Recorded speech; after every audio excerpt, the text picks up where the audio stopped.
Oh, you know what I love? Sports. Love sports. Sports. When It comes to Texas A&M. Where are you getting this information? Let me tell you. Welcome to TexAgs. I need to talk a little sports with you, Aggs. David Nuño here with TexAgs Radio. Billy Liucci here on TexAgs Radio. Olin Buchanan. We will develop men. We will graduate players, and we will win championships on the field. The best way for us to win is to do it together. Do you realize everybody knows who you are right now? Very thankful for 12th man. They've won us games. Been in college baseball for a while now, but I've never experienced anything like 12th man. That's about as pretty a throw-catch combo as there is. I saw the safety roll, the slot fade. I knew where I needed to put the ball. Our skill set worked great together. Like, he was more speed and I was more power, and then we put together, it was like thunder and lightning, you know. You know, if I'm betting on anybody, it's the Aggies.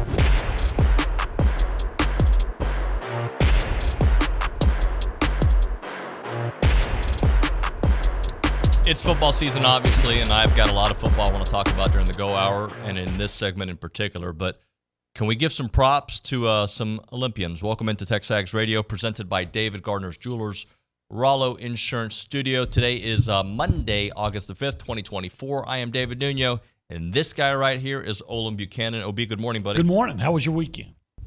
It was two things. Tiring and also very relaxing.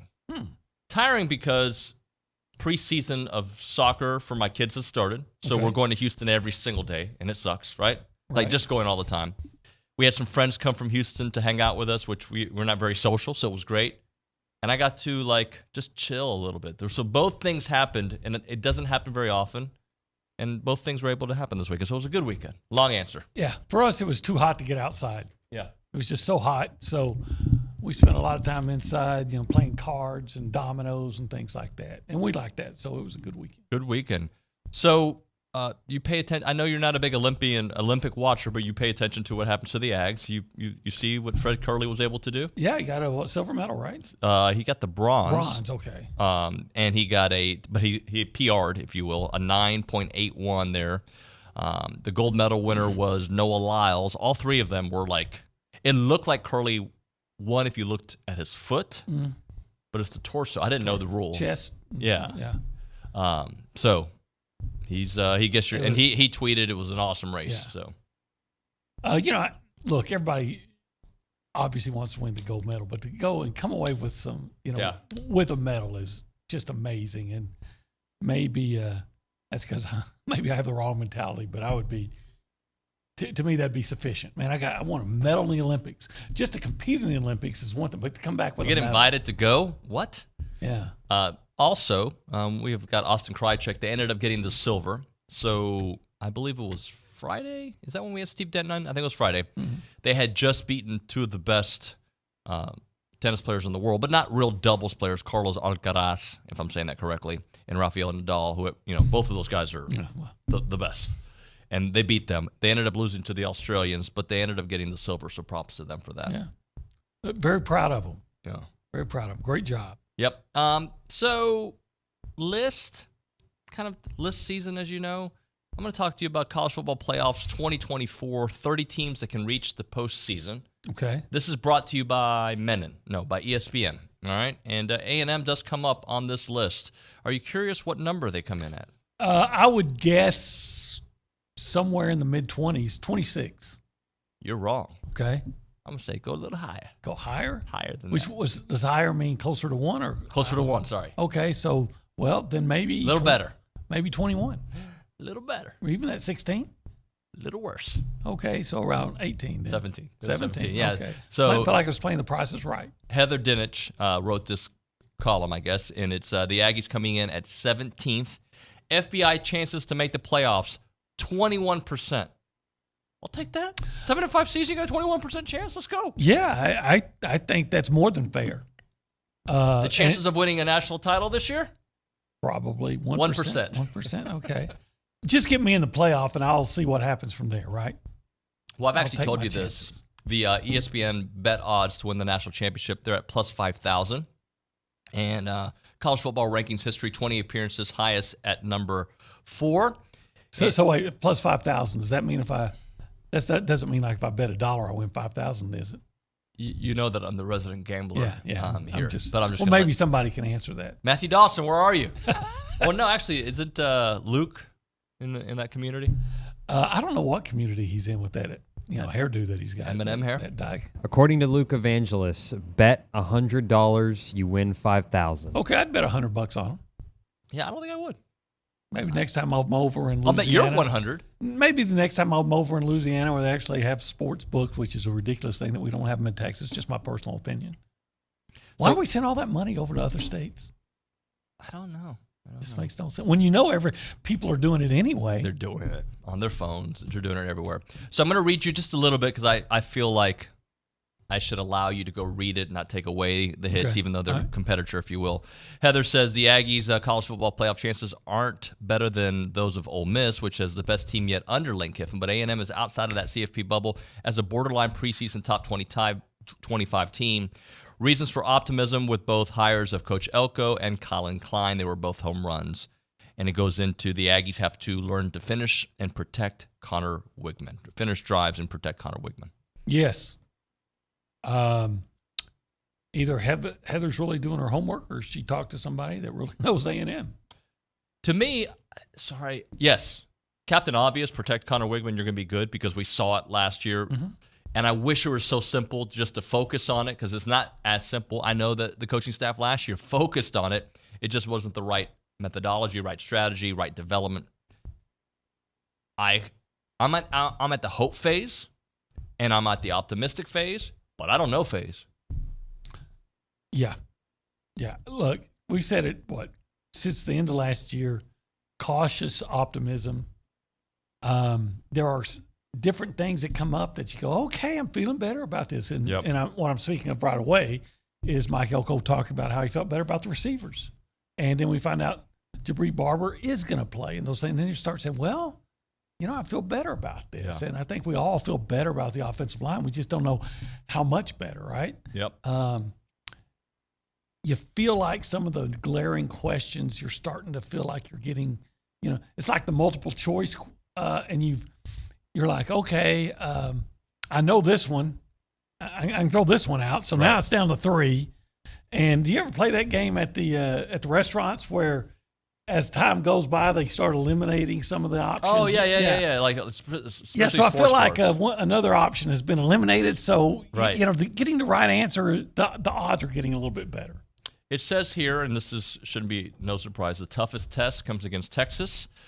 Even though A&M has a home field advantage, their FBI gives the Longhorns a 70.8% chance to win.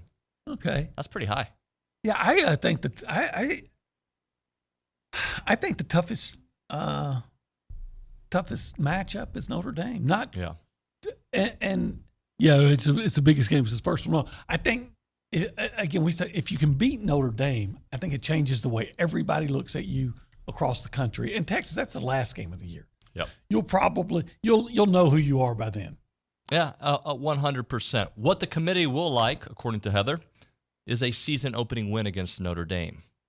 A&M has the 8th best chance to reach the SEC championship and only a 3.2 shot at winning that conference. I think that all fair, Heather. Good job. It's probably better than 8th best chance, but depending on. But based on today, I can see why that would be. I would ask you. I would wonder where she puts Oklahoma, for instance. Great question. And I would say, for instance, I think A&M has a better chance than Oklahoma, for instance. And while I agree with you, I ask you why, Olin. Well, first of all, I think A&M has better personnel. Yep. Secondly, bless their hearts. Only time you'll ever hear me say this about Oklahoma, bless their hearts. They've got just a murderous schedule. A&M's schedule is much more advantageous. Absolutely. So you put all those things in, and if you base on last season as well, and Oklahoma won 9-10 games last year. 10 games. Yep. But they're in a completely different conference. And later on in the show, I'm going to talk about that conference, which is no longer the same conference. They've changed, but what some experts are saying about them. Look, I love being in conversations. I just want to be in conversations in November. Absolutely. And if we're to go back to 2021, I use that as my first year of being a talk show host for A&M. even though that was a very disappointing year, it had so much potential to be a nice year. It had a potential to change the entire way we looked at the Jimbo era. Now, you're right. I think the problems with the 22 class were probably still going to be there, right? But if you had a 10-2 type season or 9-3 type season, which was absolutely on the table, and the fact that we were talking about maybe even getting to Atlanta in November, it was a conversation piece with 3 weeks left in the season? Well, until they lost to Ole Miss, 2 weeks left in the season. Yeah. Look, they gave the game that year. They gave away the game against Mississippi State. There's no 100%. I've gone back and watched that so many times and said, how did you lose that game? And then, Now, Arkansas beat them up, I thought. Arkansas beat them. They had a chance to go down and win it, and then the interception off of Foster's helmet. Yep. But you didn't deserve to win that when you played like crap. But you gave away Mississippi State. If you just gone to A-Chain earlier, you beat Ole Miss. And you kind of got hosed against LSU. You didn't make the winning plays either. Well, right. If you make a tackle before the half, you win that game. Remind me, is it 2 or 3 sacks that Michael Clemens had in that I final? think he had 4. No, in that final drive, though. Oh, in the final drive. I think it was 2 in that final drive. They picked up with Max. They picked up like a 4th and 12 or 4th and 15. And then, they get that long touchdown pass at the end. What I don't understand is if I'm a defensive coordinator in that, or the secondary coach in that position, I'm telling my guys, if you even feel like you might be beat, tackle the guy. We'll take a 15-yard penalty and we'll play the next one. Yeah. So, but back to the original thought. But you're right. That season, while it showed you some issues with this program, right? We saw issues in the Colorado game. There were several other Mississippi State game that you brought up. You were still in the conversation. Mm-hmm. Now, I don't want to be 8-4 this year. I don't. I have much higher aspirations than that. But if we get to November with those kind of conversations, hey, this is still possible. If this team loses and A&M wins out, here we are, Atlanta. It's going to be a fun season to talk about during this show, right? The 3 hours, 5 days a week, the 15 hours plus the luchadors and everything that we do. It's going to be a fun season. Much more fun than obviously the last, 12 and 13, the last 2 years combined? Yeah. The last couple of years haven't been much fun. No. It's been about as fun as a colonoscopy. But you know what? I'm gonna rephrase everything right there. It's actually been fun when Connor Wigman starts. Pretty much every game he has started. Well, I know the 2 Auburn games are not fun. And Miami last year. But Miami, he played well. He played like brilliant.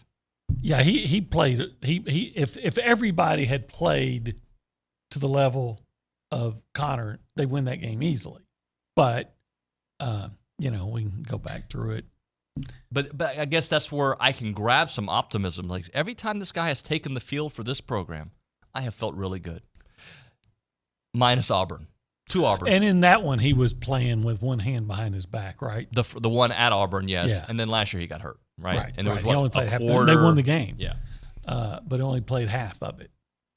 But and Max played really well in the second half. I'm with you on all that. And again, in the Miami game, I can come up with a 3rd and short that turned into a fumble that made for an easy Miami touchdown. When it's always the difficulty in picking up 3rd down or 4th or short yardage situations. And if they're better than that at that this year, and they can't be worse. If they're better, that could mean a difference in being status quo and raising your status. Am I wrong for saying I want? It's not that I just want to be in the conversation. I want more than just being in the conversation. No, I want to win the whole freaking national championship. 1,000%. But like, if you believe it takes time to develop a program, being at your best at the end of the year, and that doesn't just include beating Texas. That means, hopefully they're at their best game 1 against Notre Dame. That's what I'm hoping for. I'm hoping for a little bit better than the transformation of A&M from 11 to 12. Mm-hmm. What I'm thinking of is even a little bit better. And You're saying 2011 to 2012? Right. Yeah. But I'm thinking I would like to be even a little bit better than Auburn from 2012 to 2013. Now, that was the luckiest team in the history of college football. Sure. But they went from winning, I think, 3 wins to playing for the national championship. Yeah. Look. It just shows what a difference in coaching can make. And I don't even think it's all on Jimbo. I'm thinking about the difference in position coaches. We saw just last week the difference in the coaching of style of an offensive an offensive line coach and a receivers coach being so active and detail oriented. Yeah. So, Adam Cushing, Holman Wiggins. Yeah. Look, there's real reason to be super optimistic. No, cautiously optimistic. Got to keep it at that. Okay. Cautiously super optimistic. I'm going to use both words. There's reasons, and those reasons, it doesn't necessarily mean it translates on game day, but my reasons are, I think your coach's better. That's it. I agree. I do. You know what I'm saying? Like, you coach better. It's if you true. coach better at all positions. You are. And you had chances to win every game the last 2 years. You did. Then you're better. You are. It may be 1 game better. It may be 4 games better. I don't know. I think you're definitely better. But you're better. But I'm not ready to put the pedal to the metal. Why because, not? Because I'm going, I tell you why, because I'm going through a place where I've got too many tickets before. Okay. I'll give you that. I'm driving through Dime Box. But Olin, if we can't be optimistic on August 5th, when the hell can we be optimistic? Sorry. You know when I want to be optimistic? I want to be optimistic November on 30th. December 7th. Okay, that too. SEC Championship Day. And then selection whatever day. And then whatever. Whatever they call it. Selection Day. Selection playoff day. Right? But, why not? Because I've been hurt too many times before. And I do agree with you. I see a better coach team and maybe guys in better positions. I don't have Anias, though, and I don't have Adrian Cooper. Okay, that's real reasons. Yeah. Those I get. So, but I do think you're a better team, and the potential is there, but I'm tired of waiting on the potential to become production. But it's not the old regime. I get it. But I'm going to say, you know what? I'm going to go in. I'm not here. I guess I'm putting it this way. I'm going in with an open mind. I'm not going to say I got battered Aggies and they're only going to win 6 or 7 games. No, I'm going in with an open mind, but I'm not going in saying, okay, it's going to be a bad season. Yeah. I'm not going in saying it's going to be a great season. I've learned. I'm going to see what this Elko has to do. And I'm telling you today, it's going to be a really good, almost great season. He's really a raging Elkoholic. I'm into the alcoholic scene. All right? I go to the meetings. Okay. Look, here's the thing. The other meetings, not the AA meetings. The EA meetings? Yeah, the EA meetings. It's in the game. So, look, I really good to me. It's going to be alcoholic synonymous with championships at some point. And really good to me starts, and I don't go line by line. I'm not good at that. Like, oh, this is the win, this is the loss. I'm not good at that. I'm good at telling you it's going to be a really good season, and we're going to be having a show in December 20th, either preparing for a playoff game or a bowl game, or we just feel good. We're not going to go into the offseason with a coaching change. We're not going to go into the offseason, what the hell was that? We're not going to go into the offseason like, man, if we just had our quarterback. We're going to have good vibes when it's all said and done. It may not mean 11 wins. It may not mean 10 wins. It may not even win 9. But I'm telling you, this team is better coached, they have better talent, and they're going to surprise college football. 10 wins. 10. They're going to win at least like more. Like Billy Bob said in the strip joint. 10. Freaking 10. Do that again? 10. Freaking 10. On August 5th. Look. And you know who Billy Bob is? Billy Bob Thornton? No, you don't know. Who's Billy Bob? He's the fat guy in Varsity Blues. Oh, yeah. He's 10. That's right. I'm sorry. I should know these things. So, look. We're going to say hello to everybody later because I think we've gone a long time. Well, we've been talking about 10. I didn't say 10 wins. I'm just saying it's 10 minutes. But there's going to be somebody on the boards today that Nuño again with his optimism, the cool. Hey, I'm liking this. It's no longer next year Nuño. I'm not saying it's this year Nuño. I'm saying wait a this year better. This year much better. Much better vibes, much better wins. Like those who are predicting, hey, if you guys go 7-5, it's a step in the right. No, it's not a step in the right direction. That direction sucks.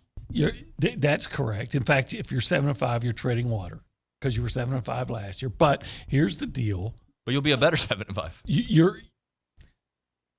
I do believe you're a better team. What is that going to translate to in wins and losses? But I do believe they're a better team. They're a better team with, I think, an advantageous hard schedule. It is a hard schedule. When you take there are no easy schedules in the SEC unless you're Texas. But how many top 10 teams are they playing? 4? 4. Okay, that's hard. A third of your season is teams that are going to be predicted to beat you. Even though I know some people are ranked higher than you. Right, there you go. So, we'll say hi to everybody afterwards. They can wait, right? Yeah. Did I say it was TexAgs Radio? You did. Did I say it's the Rollo Insurance Studio? You did not, but you did now. Okay. Did I say that it's the Go Hour presented by the Warehouse at CC Creations? Yeah, I ran into the guy from the Warehouse at CC Creations this weekend. Yeah, of course. We had a nice conversation. Did I mention if you call the show, you'll be on the Boss Firearms Hotline? The boss, like a boss. Like a boss. Yeah. Bruce Springsteen, the boss. I don't know. If somebody had a firearm at me, I'd be saying, okay, boss, whatever you say. Whatever you say, boss. I got you. All right, we'll say hi to people. We'll get to your text messages at 979-693-1150. We got a lot to get into today. A lot. 24 and 24. What number are we on? 15? Number 15. 15, wow. 15. Getting close. Very close. Pretty close. Very close. Right now, if you're looking for a reason to come back to Aggieland, and I know many of you are, you should reach out to the Association of Former Students. They're looking to hire professionals in many different departments. At the current moment, I don't know the openings, but I know they always have openings in great areas. Fundraising, marketing, you name it. They got a lot of different areas that they hire. But they want to play a part in every Aggie story, and they actually do, from Howdy to here. Don't miss opportunities to help out with Howdy socials, Aggie Ring Day, class reunions, Aggie muster, and everything in between. Join a team that exemplifies those Aggie core values of integrity, leadership, loyalty, respect, and selfless service, all in support of that worldwide Aggie network. If you're interested in joining a team or sharing with someone who would be a great fit, please visit tx.ag/association jobs to apply and get more information on each position. It is the Association of Former Students.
And we are back here on TexAgs Radio, presented by David Gardner's Jewelers, Rollo Insurance Studio. Go Hour, presented by the Warehouse at CC Creations. Maybe we'll go through some other teams on this list in a moment, OB, but I feel very bad. Like, I haven't said hi to people. And, like, feelings get hurt here at TexAgs very easily.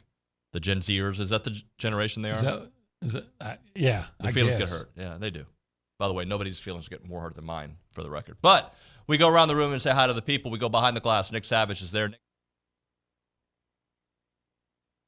I lost everything. Hello, Nick. Howdy. Hey, there he Sorry. is. Wow. I can't believe it's taken me 2 years. But so back here on the soundboard, you're never supposed to hit the button 0. It mutes everything, and I just hit it. But I fixed it. We're good. Okay. It took me 2 years to get to that point. But howdy. Good morning, y'all. Howdy. So interestingly, I thought like chaos happened because when I said it, like all sound went away. I was like, uh-oh, what happened? Yeah, that's bad. Button 0 is bad news bears back here. But anyways. Going back to y'all's conversation a minute ago, I'm kind of with you, David. Like, they're going to be better than last year. I'm fully confident in that. But I know you want them. What'd you say? How'd you describe it? In the conversation in November. Yeah, that's what I want. Absolutely, I think that's totally reasonable to see. Especially y'all been out to practice. You've seen it. You can see that happening. And I don't know if we can see that at practice per se. Like what I can see at practice is a very disciplined team that moves with energy and urgency. That's what I see. I see a team with energy and urgency. I don't know that I see discipline yet because I'm not right. And as but far it's not as, that you don't see lack of discipline either. Though. But here's the deal: that I had somebody on my snippets, take a shot at me because these aren't. You go out there for the first. You tell me when was the year that anybody goes out and looks at the guys in their shorts and running around and say, okay, this team looks terrible. They all obviously sat around, drank beer all summer. Right? I mean, nope. When is that? When is it ever the case where bunch of slobs out there oozing around the practice field? No. I mean, everybody looks good. You wouldn't be a college athlete when you come out for the first practice in shorts and T-shirts. Look, everybody, you can go back to this show a year ago, 2 years ago, 3 years ago. And we probably had days where we came back. I know we had days where we're like, dude, they look like, I remember my first time ever to go to a Jimbo Fisher practice. Mm-hmm. And like, I marveled at Michael Clemens, right? Like I was like, dude, this is and by the way, I was right. He had a huge year. He was. And you were. But there are times that I'm like, dude, like the 5-7 season, as bad as that season was, I had some optimism for multiple reasons. You got your quarterback back. I never expected the offensive line to be as bad as it was that year. I did not. Right. I didn't expect 2020. I don't know if that 2021 offensive line I don't know if that's the weakest I'd seen here since 2021 or 2022. The 5-7 year? The 5-7 year. Yeah, 22. Okay, excuse me, yeah. Since even 2021, I thought that those 2 years, I would have to go. 21 at least they found a little bit of a groove. I think we were looking for that groove the entire 22 season. 21, if you remember, not only was Blake Traynor came out of nowhere like Harry Houdini, but there was a moment after I think the Arkansas game where wait a second, they're starting to block okay. All right, and Isaiah Spiller's getting some yards again. And Devon is doing it. And maybe it was those guys being so good that made them look better. 22, I think we just all season long, what's up with this offensive line? That's true. I don't know. I remember the Auburn game. Remember they didn't score an offensive touchdown? Mm-hmm. And there's a big win, but they didn't score an offensive touchdown. And, you're going to run all over Missouri because everybody did that year. And South Carolina just wasn't good. And Mississippi State had half the team out because of either targeting or other things. And the one good player they had got a targeting early. Yep.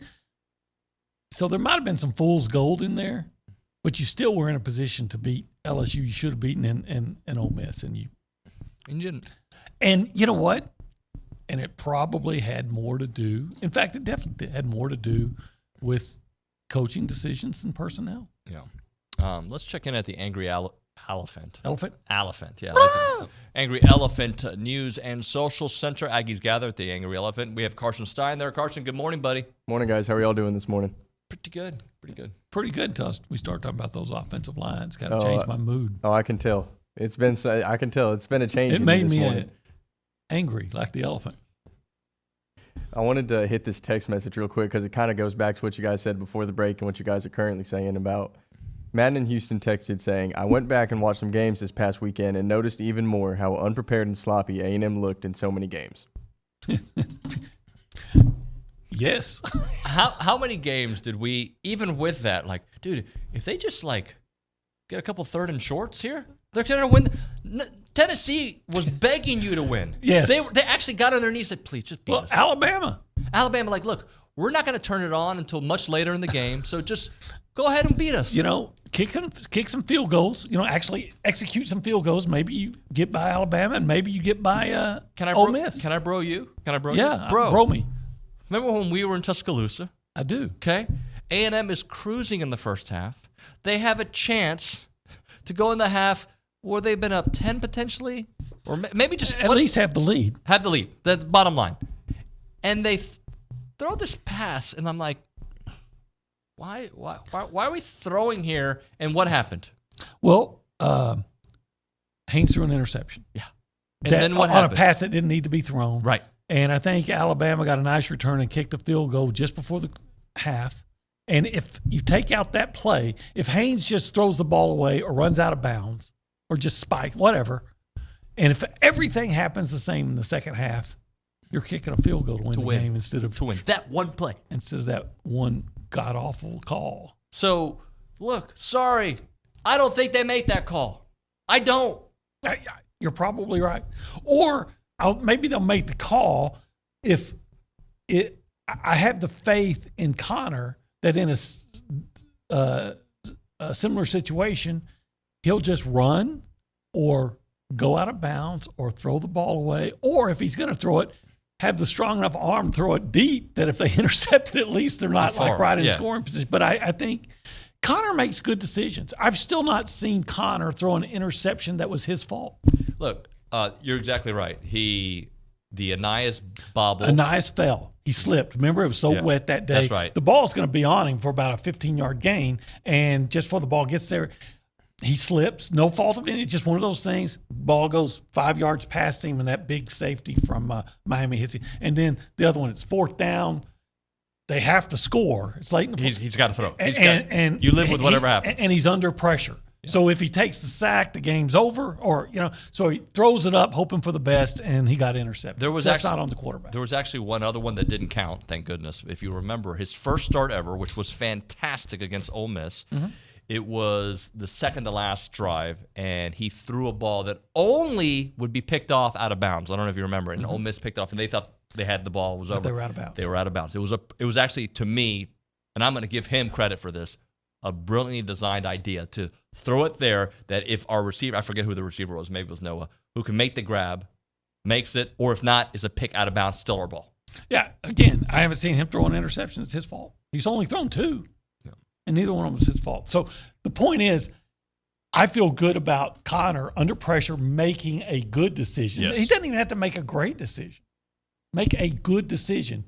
Whatever you do not turn over the ball. Look, but Haynes, that's what Haynes does. He did it at Georgia Tech last year. I feel like today's show is revisionist history. I know, it's really getting that way. But we want to look ahead, and we keep looking back. No, but I'm looking back to look ahead because I don't think those mistakes happen. Yeah. There will be mistakes. 100%. We're going to have a show where we're like, what were they thinking there? But that's football. But, it's the loud, glaring mistakes when consistently. Consistently when in game-changing situations. Look, and I will give Jimbo's staff this credit, or Jimbo himself this credit. He had the amazing ability, to make you think you had a chance in every game. Every game. Well, he had the roster to have a chance at every game. He did, but he also Ole Miss felt like it was going to be a blowout. Let me ask you something. Yes, sir. Because I keep harping. And then they got a blocked field goal and things change. I keep harping on the short yardage. What were they against Ole Miss? Were they first and goal like at the 1? And they tried to throw a pass and Max should have thrown it away, but instead he lofts it. But if you feel like that you got the offensive line that's going to knock Ole Miss back, you don't have to throw See, that's why I'm thinking with a new strength and conditioning coach. Huge reason why I think they're going to be better. That reason alone. I think with a new offensive line coach and with some changes in personnel, and I mean like Basantes, who was going to be talking today. Yep. At guards, I just think that they're going to be able to pick up those. I'm going to end this segment with this because I'm Captain Optimism today, which I'm You usually, are. Today, I tell you. He's right now, Nuño. Right? Last year, Nuño. Last year, if Tommy Moffitt's your strength and conditioning coach, I think you win 2 more games last year. I agree. Boom. I agree. Yeah. Dude, this is happy days. I'm looking for. Can we raise the roof, OB?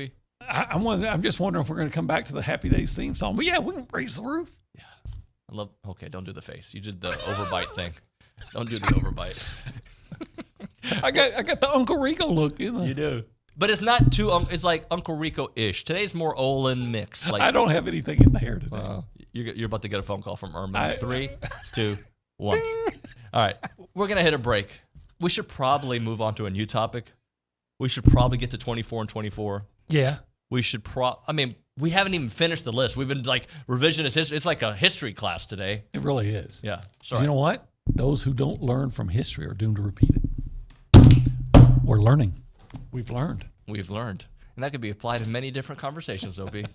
Like, if you haven't learned to reach out to Rollo Insurance, the headquarters on Highway 6 here in College Station, then you're doomed to repeat those insurance mistakes you've made time after time. You call these guys, and this is the price, and then boom, they raise the price.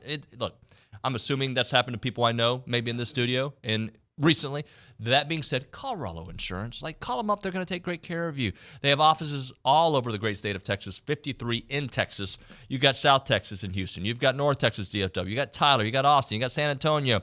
You've got west of the Panhandle. You've got everything outside of Texas. I feel like you're about to say something. What's that, New Mexico? They do have an office in New Mexico. They do. Homeowners, car owners, farmers, ranchers, hobby farmers, business owners. The priorities are simple, and they're great. God, family, and country. Call up Rollo Insurance at 888-44-ROLLO. Go to rolloinsurance.com. That is 888-44-ROLLO, or go to rolloinsurance.com.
So which Happy Days character would you?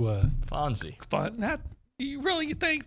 Or the how? What's his name? Richie Cunningham. Richie. Yeah, I can see that. Because I'm a nerd. Is that what you're trying to say? No, I'm not saying he was a dork. I didn't say you were. There's definitely more cool here than Richie Cunningham. Yeah, but does it from the That's my kids. From the TexAgs, sometimes we do Yeah, that. I guess Billy would be Fonz, right? Yeah. But he's a lot smarter than Fonz. Well, Fonzie was like see you quietly be more like Richie Cunningham. Richie Cunningham. I'm Howard. Yeah, you're definitely the old guy. Yeah. Who are some other characters? Well, based on that hair in there, Luke is Ralph Mouth. Oh yeah. Yeah. And I guess that would. It's a good look. I guess that make Richie Zane would be what was that guy's name? Potsy. Yeah. Most of those, Henry Winkler's still with us. I don't know about the rest of the crew. Was it Dick Van Patten as the dad? No, it was Tom Bosley. Tom Bosley. Yeah, there you go. Why did I get Dick Van Patten is from my favorite show. 8 is Enough. That's right. Yeah. Anyway, TexAgs Radio. Okay, Richie. Presented by who? CC Creations. Well, this Go Hour, certainly. The Go Hour. Yeah. But the entire. The higher deal. Yeah. That's Jim of a guy. David Nuño? No, David Gardner. Jewelers. And this actual studio is the Rollo Insurance. Jason Rollo, our good friend. Yeah. And if you want to call the show, you can call it on the Boss Firearms Hotline. Like a boss. Call us like a boss. I'm going to read a couple of messages, okay? Okay. And here's one from Bruce. Nice to see Nuño's joining me in the 10 and 2 is the floor. I didn't say that. I hope. I'm not saying that's the floor. I'm saying you can see it. I can't see it. I'm not Can predicting. you see 11-1? Can you see it? I mean, I can see you it. See it? But no. I can see it, but I'm not going there. Let me ask you this: if they were 1-0 after on September 1st, I'll make an argument for an undefeated season. Yeah. No Georgia on your schedule? Yeah, I can see it. See it? Yeah. No, but that's not. I guess my optimism is not wins and losses related, although that's what we tie everything to, right? I'm saying it's going to feel much better. Why am I? Certain words are coming out weird, like I have coffee in my throat. It's going to feel much better, no doubt. And that's going to translate into more wins. I'm not ready to go to 10 wins. I'm not. I absolutely see a case for 9 and 3. I could see you losing to Notre Dame, or I'm not saying they're going to lose to Notre Dame. I think I'm going to predict them to win at this point, but I could see you losing that game, and then the urgency really hits. That Florida game becomes so important if that kind of season is what you expect or wishing for. But it's going to be a better year. Your line's going to be better. Your secondary is going to be better. Your running game is going to be better. Your quarterback situation is going to be better. Your special teams is going to be better. That means more wins. It should. Are your receivers going to be better? I can't go there yet. Are your linebackers going to be better? I can't go there yet. That's what But I'm not. The linebackers not going to be better. You can't lose edge and be better. But I don't think. But the receivers, you may be okay there. You're not going to be 2022 linebackers, which was a problem, right? Well, yes, it was. And the thing is, you might even be better in the defensive line. In fact, I'll go on out there and say you will be better in the defensive line than you were last year, so you don't have to be as good at linebacker. 1,000%. Yeah. No, you will be.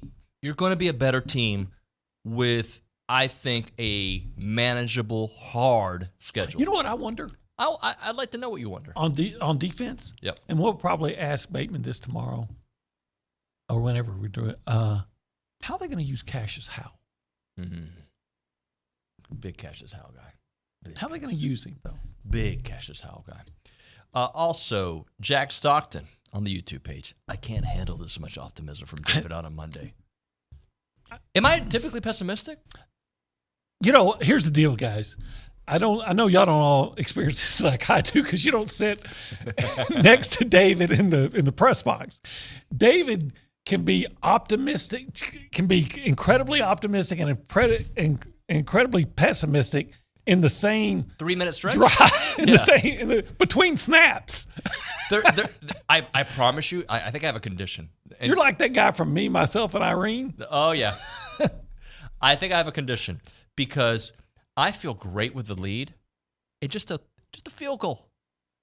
I'm like, it's over. It's done. We're not going to come. Like, if they take the lead by a field goal. Like, there's an emotional roller coaster that I battle with on every play. And then I'm like, wait, I'm supposed to be a journalist here. Type, it's very possible. Like, it just sucks. Like, being me is great and suck all at the same time. Well, there's always a lot of comment commentary during the game up in the press box, you know, and some of it's just, hey, look at this, what this guy's done, and da-da-da-da-da-da.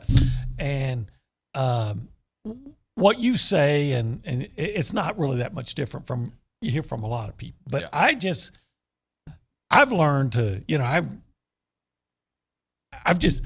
can remember, I won't say who it was, a guy next to me in 2012 at Ole Miss going, here we go again. Right. This, I'm like, hey, still a lot of football to play. And they won. I've seen games. I was in the Rose Bowl with a 34-point lead in the third quarter thinking, okay, I feel like this one's over. I have learned never to assume anything. But, and we're so late, we still got to do 24 and 24. We did it again. Yeah, we did it again. Oops, Brittany.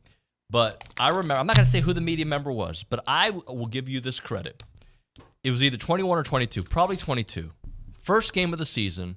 Was it New Mexico State? Whoever it was, okay? First game was probably New Mexico. Okay, and you were like, this offensive line is terrible. Oh, yeah. And the guy sitting close to me was like, dude, it's the first game. No, actually, it wasn't the offensive line, though. It was Haynes. And he had a guy wide open about 30 yards downfield, 20, and he skipped the ball in. And I said, if you can't make that throw, you can't be quarterback here. Let's hit a break on that one, shall we? Because we got to get 24 and 24. Yeah, we have to. We have to do number 15 when we come back.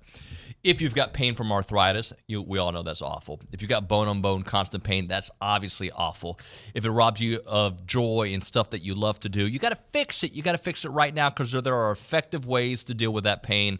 And no, I'm not talking about drugs or surgery. I'm obviously talking about QC Kinetics, who have been with us for a while, and they've been in this community for a little bit. And you've got to join them and have them help you with their cellular therapies to get you lasting relief. They are the place to go, QC Kinetics. Cutting-edge treatments that accelerate your own body's healing properties, revitalizing your joints so you can move again. So if you're living with chronic pain from arthritis or injury, just need to know that steroids and surgery and pain pills are no longer your only option. You need to learn how QC Kinetics can use advanced regenerative medicine to treat that pain, enhance your joints, restore your mobility, and give you long-term relief with no downtime. The local medical professionals at QC Kinetics are ready to help you get your life back with regenerative restorative cellular treatments for your achy joints. This is the future of medicine. Call them up at 979-452-6000. QC Kinetics, 979-452-6000. That is 979-452-6000.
It is TexAgs Radio. We are presented by David Gardner's Jewelers, Rollo Insurance Studio. OB, I don't think we can do 24 and 24 here because we have 2.5 minutes left in the segment. So we can do this. We can do it at the start of the 9 o'clock hour, extended go hour, to give a little love to number 15. Obviously, we'll do a full breakdown with Billy in the 10 o'clock hour, but I think we can kind of delay it and finish our optimism or question marks that we have. Yeah, it was the optimism hour. It was. Yeah. Yeah. Optimist Prime, David Nuño. Yeah. I'm a very optimistic Nuño. That's right now, Nuño. I'm loving it. Are you familiar with Optimus Prime? Yeah, I have a son that loved the Transformers. Yeah, good show. We saw all those movies. Movies are okay. The actual cartoon back in the day? Yeah, we had all the toys. You did? Yeah, all of them. Did you have the yellow one? We had them all. We had that and Power Rangers. Power Rangers, when my son... Wasn't one of the Power Rangers from this area? Or am I making that up? I don't know. I don't think they're real. They're not real. Yeah, I think they're just characters. I know what you're saying. Not like Batman, right? Which is obviously real. I know what you're saying. One of the actors. Have you got to see Deadpool yet? No. Your son? I think he would like it, right? Like, that's his kind of movie or no? He probably would like it, yeah. Yeah. All right. But no, I don't go to the movies anymore. I've gone once in the last year and a half, and they've been both superhero movies. You know what I find myself doing on the weekends when I find myself going on YouTube and watching I watch a lot of YouTube. A lot of Texas A&M football from last year, trying to figure out why they're going to be. I live it too much. I need a break. My YouTube feed has a lot of fitness, a lot of military, a lot of politics, and a lot of A&M. That's what it just keeps. I got a lot of politics and A&M and some fitness. Some fitness? Some. Yeah. But it's always the guy who's like 60 years old and saying, here's how you build muscle after 60. By the way, all I ever do is build table muscle. Has anybody watched the movie Horizon yet? Have you watched seen it? That seems like your kind of movie. I don't know anything about it. It's like Kevin Costner's spin-off of Yellowstone, but it's a 3-hour movie and there's 3 parts. Yeah, it sounds like I'd like it. Yeah, it's people get shot in it? Oh, people die. Oh, I like it. Yeah. There's war. Like a boss. Like a boss. Come over here, Boss Firearm. Can you go to Boss Firearms right now and get your, trade in your gun or sell your gun and buy a new gun? Like, why not? And then go watch Horizon. Yeah. Holding your gun. Heck yeah. With no bullets. Okay? I don't want to recommend bullets. I don't know. See what's useful gun if it's not loaded. When we come back 24 and 24, number 15, I promise, it's TexAgs.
You know this song, right? I don't. The Decepticons, the Transformer song? Oh, okay. Well, this is from the cartoon. It was before. I was a kid when this came out.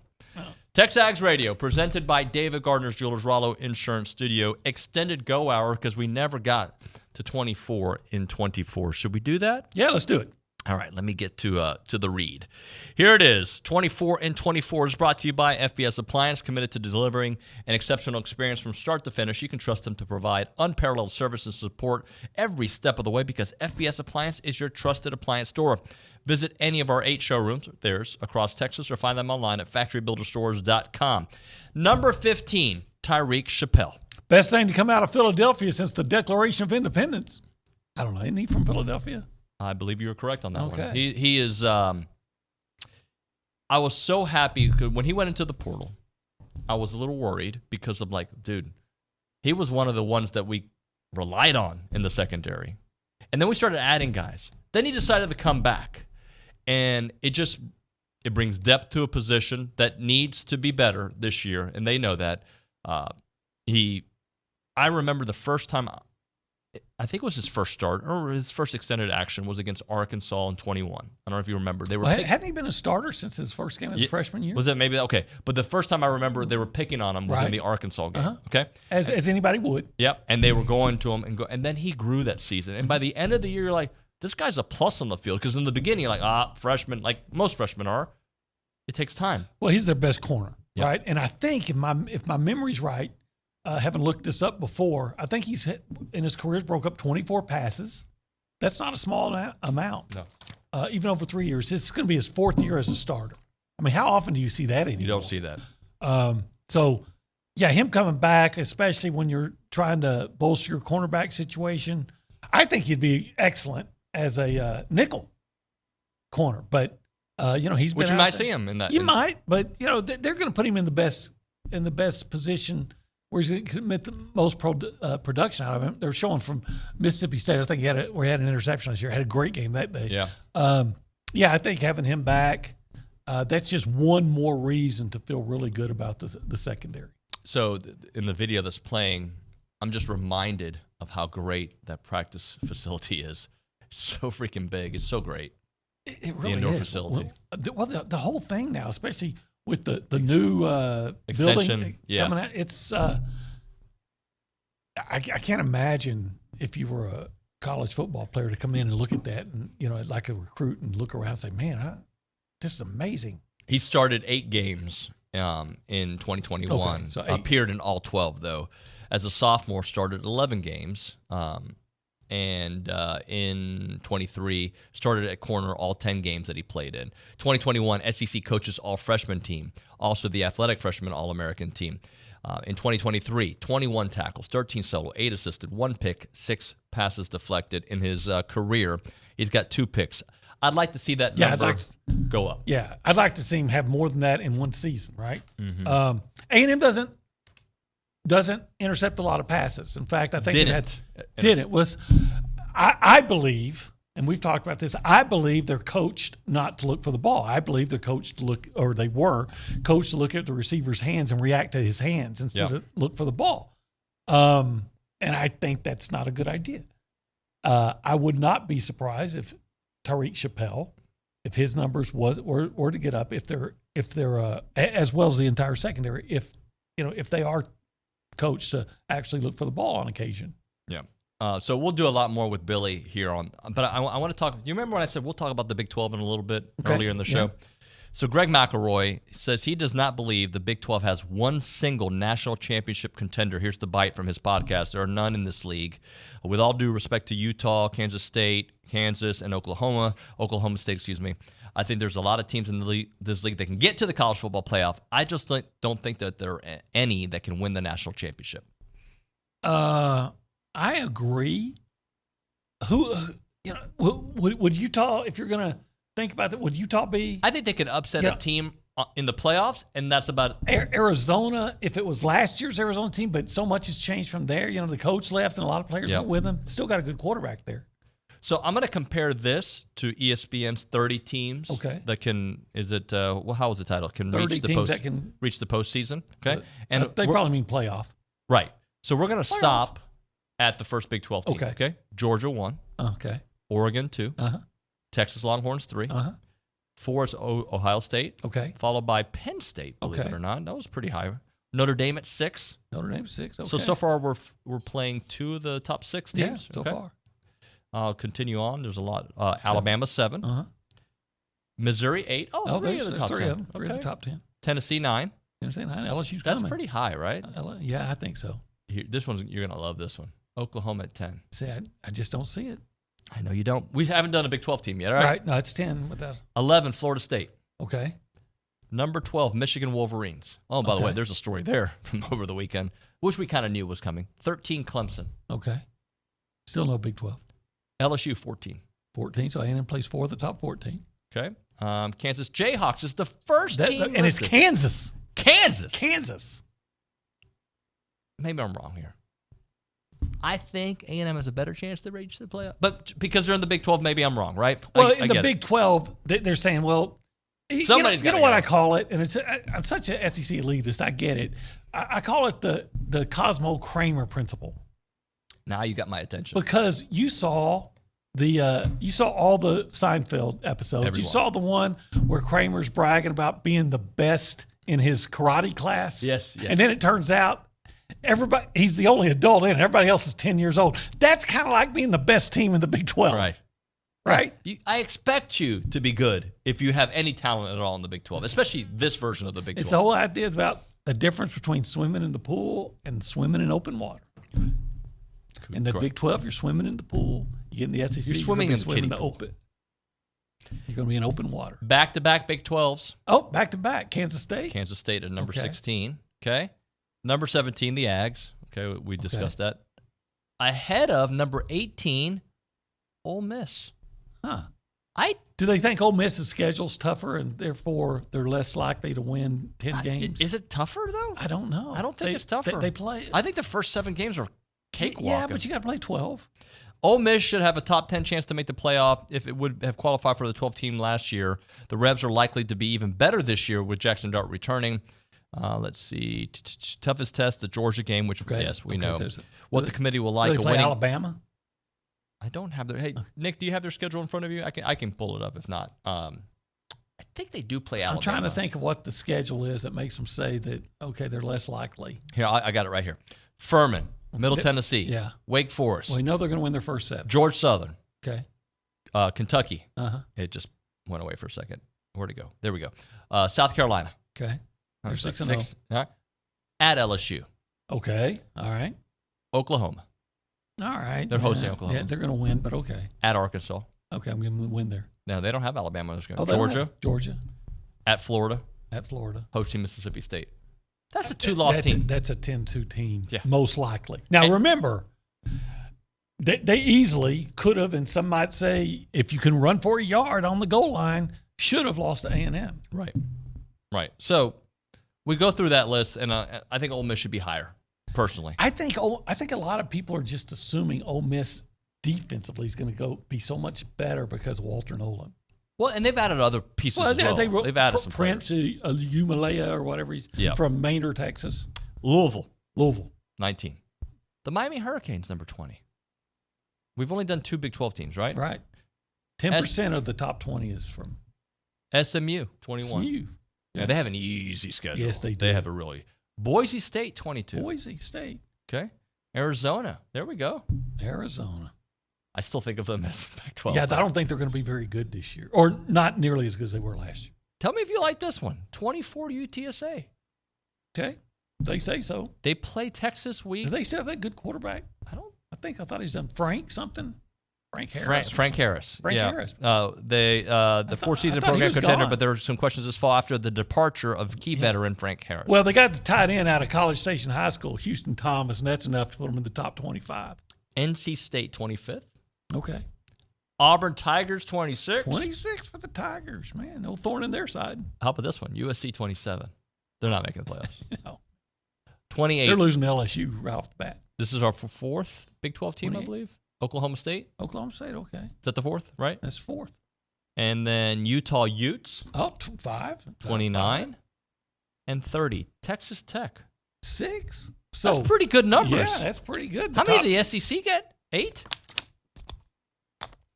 Well, there's no Pac-12. Yeah, you got to make up. You got to find the 30. You got to come up with 30, right? And quite frankly, you know what? I wonder how many ACC teams you mentioned there. I thought Miami was a little. Well, you said Miami, you said Clemson, you said NC State, Florida State, SMU. I keep forgetting. So more in the Big 12 than the ACC? That's what it looks like. I don't know if I agree with that. Well, the ACC, for the most part, last year was a huge pillow fight. Would you put Miami higher than 20th? Or they got to prove it to you as well?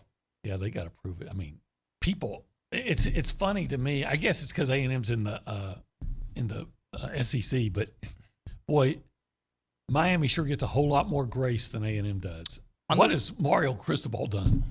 Nothing. And everybody keeps they beat A&M last year. That's it. Yeah, and look at the way they lost to Georgia Tech. That was embarrassing. That's one of the worst coaching decisions I've ever seen. I'm going to go back to Oklahoma because I agree with you. Okay. I just don't see it with their schedule. And I think there was an adjustment to the I would say the same thing about Texas if they had a normal SEC schedule. Mm-hmm. All right, you are going to lose some games that you don't expect to lose in the SEC. If you don't show up ready to play, especially on the road, you're probably going to lose. So it has them at number 10, as I mentioned. 36.6% chance to make the playoffs, a 2.8% chance to win a national championship. It says here, Dinich says, Oklahoma should be better in Brent Venables' third season. I'd say why? Particularly on defense. His schedule's so tough that the improvement might not be reflected in the Sooners' record. Then how do they get in? Because she's saying the record last year, she thinks it's still going to be 10-2. With road trips to Auburn, Ole Miss, Missouri, and LSU. There's 3. I don't give them Auburn, but there's 3 potential losses right there. You got to play Texas and Dallas. You got to. I'm sure they got some tough home games. I think does Alabama or Tennessee go to? No, does Alabama go? There it is, right there. Tennessee they'll host Tennessee there in week 4 of the season. And Alabama. Yeah. Yeah. They're not. I'm sorry. There's not 10 wins in there. No, there's not. Sorry, Oklahoma. I want you to beat Texas, but no. So it says here that the offense still has to. They have to replace 5 starters on the offensive line in the SEC. I'm sorry, guys. I'm taking away another. And I think both of their offensive tackles were drafted pretty high. One of them was a first-round pick of the Cowboys. And Jackson Arnold has limited experience. Yeah. What it says here, what the committee will like, a winning record in November. Put that schedule up again. Show me that November. I want to see if they really do have a winning record in November. I'll give them Temple. They're probably Maine. Okay, you get it. At Missouri, I'm still so torn on Missouri because they lost some folks, right? The offense should be, but the defense. They're going to lose. If they have a winning record in November, I think at best they're 2-2 in November. I think if they could be 4-2 or even 3-3 at the halfway point. I would pick Texas today. I don't know if I'd say Tennessee's a toss-up, and on the road, Auburn might even be a toss-up. Yeah. I just don't see it. And I don't know what Tulane's supposed to be. I know they lost their good quarterback. I think he's and their coach, done. Willie Fritz, has moved on to the University of Houston. And UH. What? Willie Fritz is at UH? Mm-hmm. But I would take Oklahoma in their first 3 games without even thinking about it. So they're 3-0. But the next 3, I don't know. Well, I will say this. I am not as high on Nico in Tennessee as the rest of the college football landscape. I'm not high on him. I'm not down on him. Yeah, exactly. I haven't seen enough to again, he had a great game against Vanderbilt. We've absolutely seen way more from Connor to have optimism. Yes, absolutely. So, and I understand the hesitation when it comes to Connor because the offensive line hasn't kept a quarterback safe in the last 3 years. So I get that. Mm-hmm. And if you want to ding him for that, I can't argue. I just haven't seen Nico. I know apparently he's the greatest 5-star quarterback of all time since Arch Manning, apparently. Like all these guys, like I get the hype, but I just can't go that far ahead until I see it. For everybody. You know, 9 of 12 against Vanderbilt for 66 yards. Now, 12 of 19 for 151 yards against a good Iowa defense that can't play offense at all last year. But I keep going back to the whole Jeremy Johnson thing from like 2014 or 15 when Barrettsley and other people were saying this guy could win the Heisman Trophy. He's the favorite. And the guy didn't even finish. I don't know if he got into November as a starting quarterback because he played so poorly. You got to let me see you do it against good opponents to make me think that, you're before I'm going to highly rate you. But you know what's fun, OB, is we're having this conversation about A&M, about Oklahoma, all these. And there's actually a path for all these teams to get invited to this. Like, I don't believe Oklahoma will. And I don't today believe A&M is going to be a playoff team. Today. I'm sorry. Like, I don't. Today. But that being said, in this new world of college football, there is a path where that is believable. Well, I know the folks in Oklahoma think that they're guys they got in the portal to play offensive line. It's good that offense. But I'm going to say, really, but are they as good as the two guys you lost? Sometimes you get better. I think A&M got better at the edge rusher. I will take Nick Scorton over Fidel Diggs. You got better there. Yep. But there's other places I'm going to say, did you get better? Or what did Fidel have last year? 4 sacks? Like 4 sacks. And I like Fidel. I always qualify. Sorry. I like him. Do you think Nick in this defense will have 9 to 11 sacks? Yeah, I think so. I really do, especially when you see how strong and agile he is. But are you going to double team him? Because if you do, I hope you do. Go ahead. Because then Shamar Turner, Shamar Stewart, somebody else, right? Yeah. Somebody's breaking through Cassius the line. Howell. Cassius Howell. David Hicks. Bring somebody on a blitz. Yeah, and of course, I'm sure Bradford's going to be calling the signals and everything. But, man, remember, as a defense coordinator, Elko just had this ability to dial up the blitzes from different places. At times, it just seemed like always the right guy, and I think you're going to have that influence. If your defensive line is top 3 in the SEC, which I think is something you can wish for / I think hope for, you can right? expect that. I think in a lot of polls they're in the top 6 is where I've seen them. I think they're going to be top 3. Okay, if they're top 3, and your secondary. Last year, they were bottom 3 probably in the SEC. I don't know if they were that bad, but they were. Explosive plays, they were bottom 3. You got to throw in teams like South Carolina and Arkansas and Vanderbilt. And bottom 5 of the SEC? Okay, maybe. Explosive big plays? Right. Okay. If I can tell you you're going to move up to at least 8th, okay? Which I want them to be higher than 8th. Those 7. 7, okay. And top 7, half. top 3, and then linebacker core 7 as well. What kind of defense do you have? A good defense. I don't know if that's top 20, and I think they're going to be a top 20 defense. What did Elko say? It has the potential to be the best defense he's had here? Yeah. And, again, coming from a guy that doesn't strike me as a BSer, that makes me think that they're going to rank higher than 7 on both linebacker. I mean, you got Torian York. Yeah. Who's going to be better? I'm not going to say that they're going to be number 1 or even top 3, but I could see them being top 5 at linebacker. Not saying they will be, but I could see it. You could see a path to that. Yeah. And I could see them being much better in the secondary. And again, back to the original commentary before we hit a break. That's why it's kind of cool in August because in years past, if we're 10-2, or 11-1, we're going to be in the playoffs, right? In the SEC, 10-2, we should be in the playoffs. There's a world where 9-3 gets you in the playoffs. It's going to be hard. I'd have to wait and see. But there's a world. I'd have to wait and see on that. Because teams are going to have more losses. They are, but are you going to have 12, 10-2, 11-0 and undefeated, or 11-1 and undefeated teams? Probably. So are you going to get in a 9-3 over a 10-2 team? Maybe. But you think 5 SEC teams probably make the playoffs? Oh, 4? Yeah, and I think they'll all be 10-2 or better. Okay. Yeah.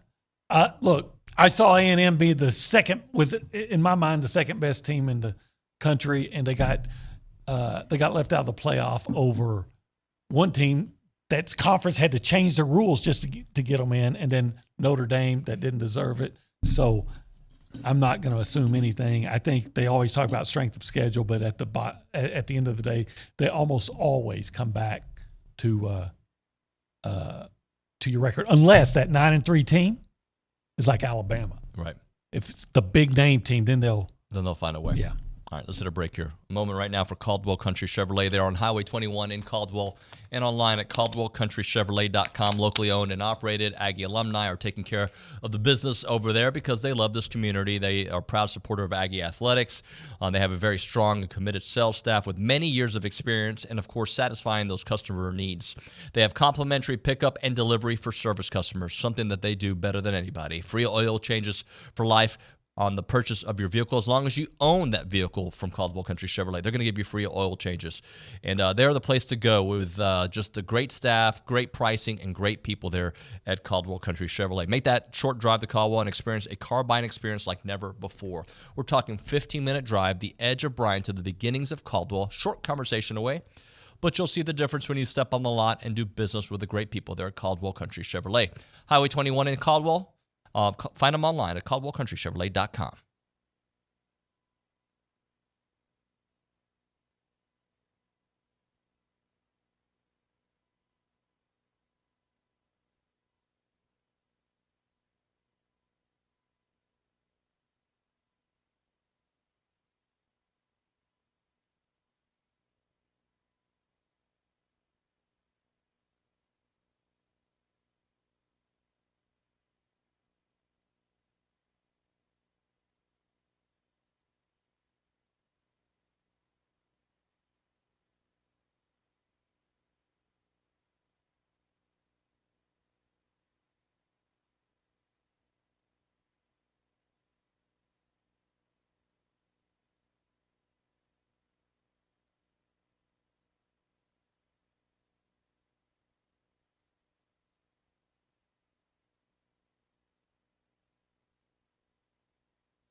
And we're back here on TexAgs Radio. We are presented by David Gardner's Jewelers Rollo Insurance Studio. It is time for Around Aggieland, presented by Normandy State Bank. Normandy State Bank, rock solid banking. The website is NormandyStateBank.com. And with that, we have Kay Naegeli. Good morning. I heard you had a lot of soccer going on, but did you watch any Olympics? Did you sit down and No.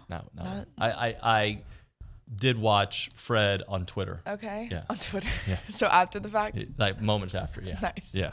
I was watching it live. It was pretty awesome. Yeah, I know Billy was watching it live. He posted about it immediately. Definitely. I mean, the announcers also definitely were leaning more like it was to where it was not Fred and it was not Lyles. And so it was kind of confusing at first. And then to see his reaction was awesome.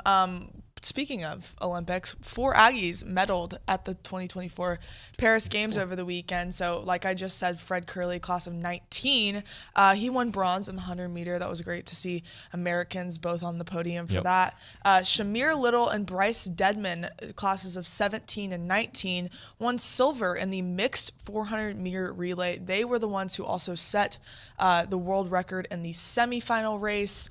They could not, unfortunately, get it done for gold that day, but it's still silver, still a great accomplishment. And that is Bryce Denman's second medal and Little's first. And then Lyndon Victor in the won bronze in the men's decathlon. He is class of 2017. Awesome. Another Aggie to see just wiping the floor. Speaking of, concurrently, we have another Aggie competing right this second. I was back there watching it just now. Elsa Prasterink. She is from the Netherlands. She is competing in the 10-meter platform diving. She is currently in 10th in the semifinal round. After 4 of 5 rounds, the 12 best qualify. So she's kind of right there. They are doing the 5th round right now. So if you are interested in watching her, and her name is Elsa Prasterink, she should hopefully best 12. Should be some luck there. So we think she can get it done. Also, Joni Taylor and Team USA finished the group phase in women's basketball after a commanding 87-68 victory over Germany. They have a 3-0 record in group play and a 68-point differential in those victories. So Taylor and the red, white, and blue are just killing it right now. They will start the quarterfinals on Wednesday. Some football talk. We have a lot of football events coming up as far as media and practices go this week. But over the weekend, Texas A&M's Randy Bond was named to the Lou Graza Collegiate Place Kicker Award preseason watch list. That was announced on Friday morning. Just to revisit that, he has been very successful at A&M, and we hope he has way more success. And then Micaiah McDonald. Did you hear what she did over the weekend? She scored the lone goal for Aggie soccer in nearly 50 minutes of play, as Texas A&M topped the Rice Owls. That was a weather-shortened exhibition. Yeah, we went and we left. You did? Yeah, okay. Because it kept on being delayed. Yeah. Katie Smith and Allie Russell were there for our coverage of that. They did win 1-0 on Saturday evening. Aggie soccer will return to action when they travel to Dallas for the match against SMU at 7 p.m.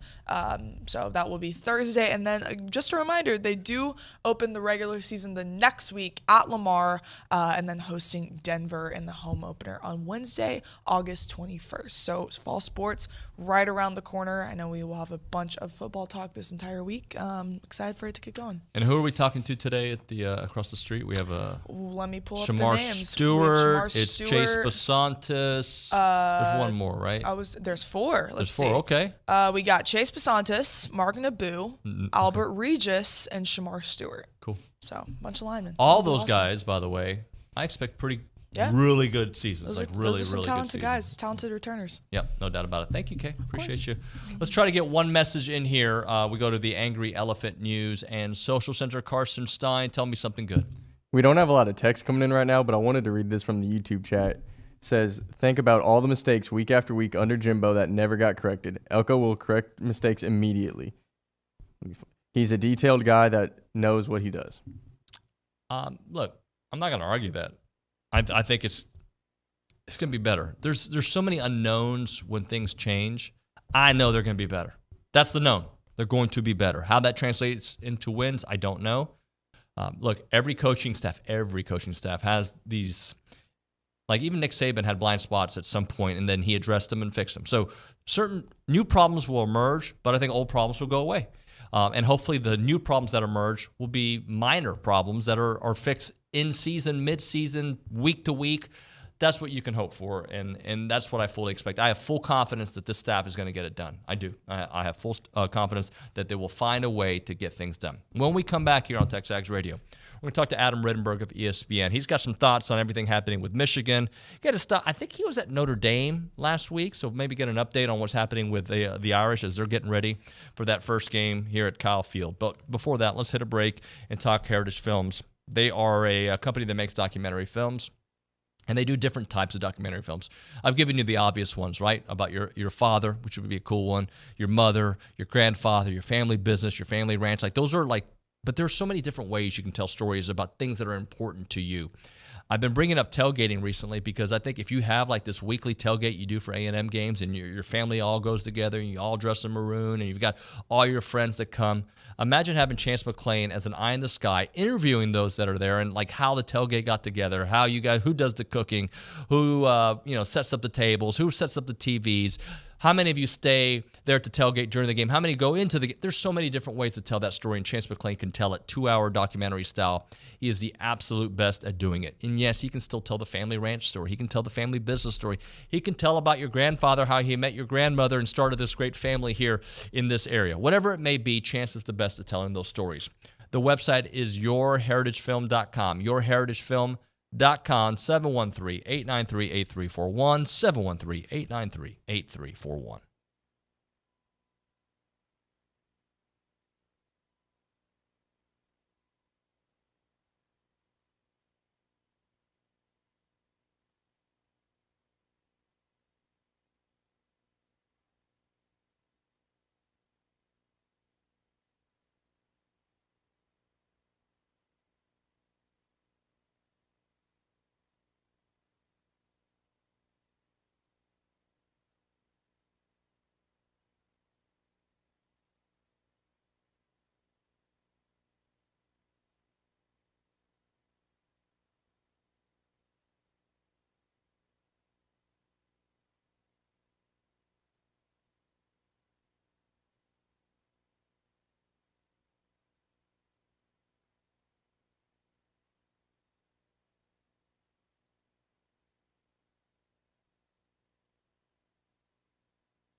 We're back here on TexAgs Radio. We are presented by David Gardner's Jewelers Rollo Insurance Studio.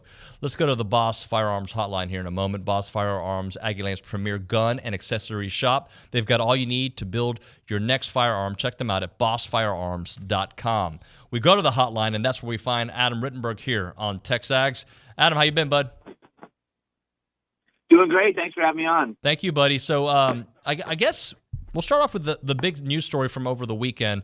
Talk to us about the whole Michigan situation. I know that there's a lot of different moving parts. Some of this stuff I feel like was kind of expected, but now that we know that Sharon Moore could face some penalties, kind of give us an update of what you're hearing.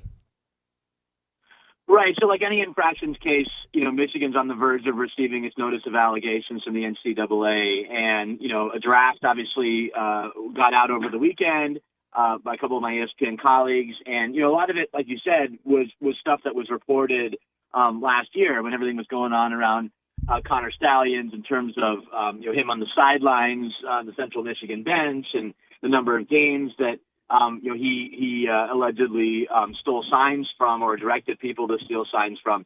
I think, you mentioned Sharon Moore. That's probably the newsiest element here because really everyone else that was named in this draft is no longer with Michigan, including, obviously, former head coach Jim Harbaugh. So, Sharon is in there, for text messages that I guess he tried to delete and then later on turned over to the NCAA. I do think it's notable that it appears that those text messages are not overly damning, or else he would have been charged with a level 1 violation. Now that could still come out in the actual NOA that Michigan gets and will have to release, through records requests to the public.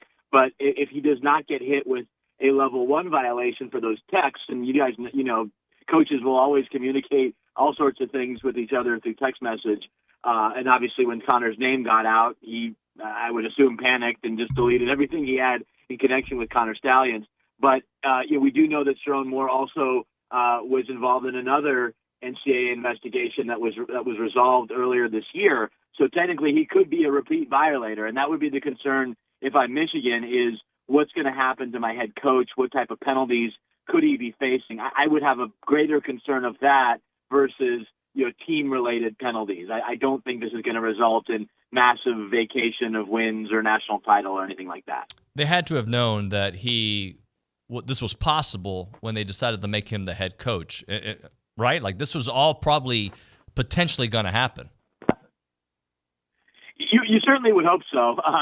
Again, I think if Michigan was doing its due diligence, it would have asked him, hey, what type of communication did you have with Connor Stalions? And then obviously when the NCAA did come in and interview him or ultimately obtain those text messages, they would have to know what was in them. So, given the importance of that hire and how close Sharon has been around that program for years, that's something that Ward Manuel, the athletic director, and others who were involved in that search would want to get to the bottom of. I know I would want to if I was in their position, and not be hit with any surprises regarding my head coach, because you knew that there was going to be a notice of allegations. There's going to be an infractions process that will possibly go into 2025, and you don't want to hurt the program in the meantime during that interim. Adam, could Central Michigan get in trouble in all of this because the Connor Stalions was able to get a sideline pass? I don't know if they gave it to him, but I'm just trying to do some deductive reasoning here. They could, there's obviously some jokes that are going around like Michigan screwed up, so Central Michigan's going to get hammered. That's how it works with the NCAA, and it certainly is possible. Central Michigan isn't even confirming, at least publicly, any changes to their staff. There was a report last week from Football Scoop that they had essentially parted ways with their quarterbacks coach who used to work at Michigan and presumably was pretty close with Connor Stalions, or at least knew him. But Central Michigan, their athletic director, released a statement to me basically saying we can't say anything. The investigation is still going on. So, it's certainly possible that they could be hit. But again, it all depends if this was one person's doing, if there was knowledge beyond one person maybe getting him on the sideline. That part of it certainly still has to be fully investigated. Talking to Adam Rittenberg here on TexAgs Radio, presented by David Gardner's Jewelers. So as for Michigan, the football team this year, what kind of product can we expect on the field this year based on all the things we're hearing off the field, the new staff, the new players, the brand new offensive line? The defense should still be salty, but what kind of Michigan team do you think we'll see? Well, just to your first point, I think it's important to remember that Michigan has been through a lot of distractions over the last 2-3 years, and it hasn't deterred them on the field. I actually went out and did a piece on this before we even really knew the name Connor Stalions. I actually had heard his name, but nobody knew about him. This is last summer. I talked to their university president, their athletic director, players, and they had a number of things that had happened involving, their offensive coordinator was investigated by police, and Jimmy Schembeckler, Bo's son, came back for 4 days until he was let go because of some text messages. And they went on and won a national title. So I don't think Michigan is going to be deterred by anything that went on or will go on regarding this particular investigation. As far as their team, they're fascinating to me because they had a team record 13 players selected in the NFL draft. However, only one of them went in the top 50, I believe, in J.J. McCarthy. Certainly only one went in the first round. And that's obviously a big loss. But Michigan returns a lot of star power. You could argue that they have the best players at 3 different positions in the country this year. Cornerback Will Johnson, who was the number 1 ranked player in the EA game that just came out at cornerback.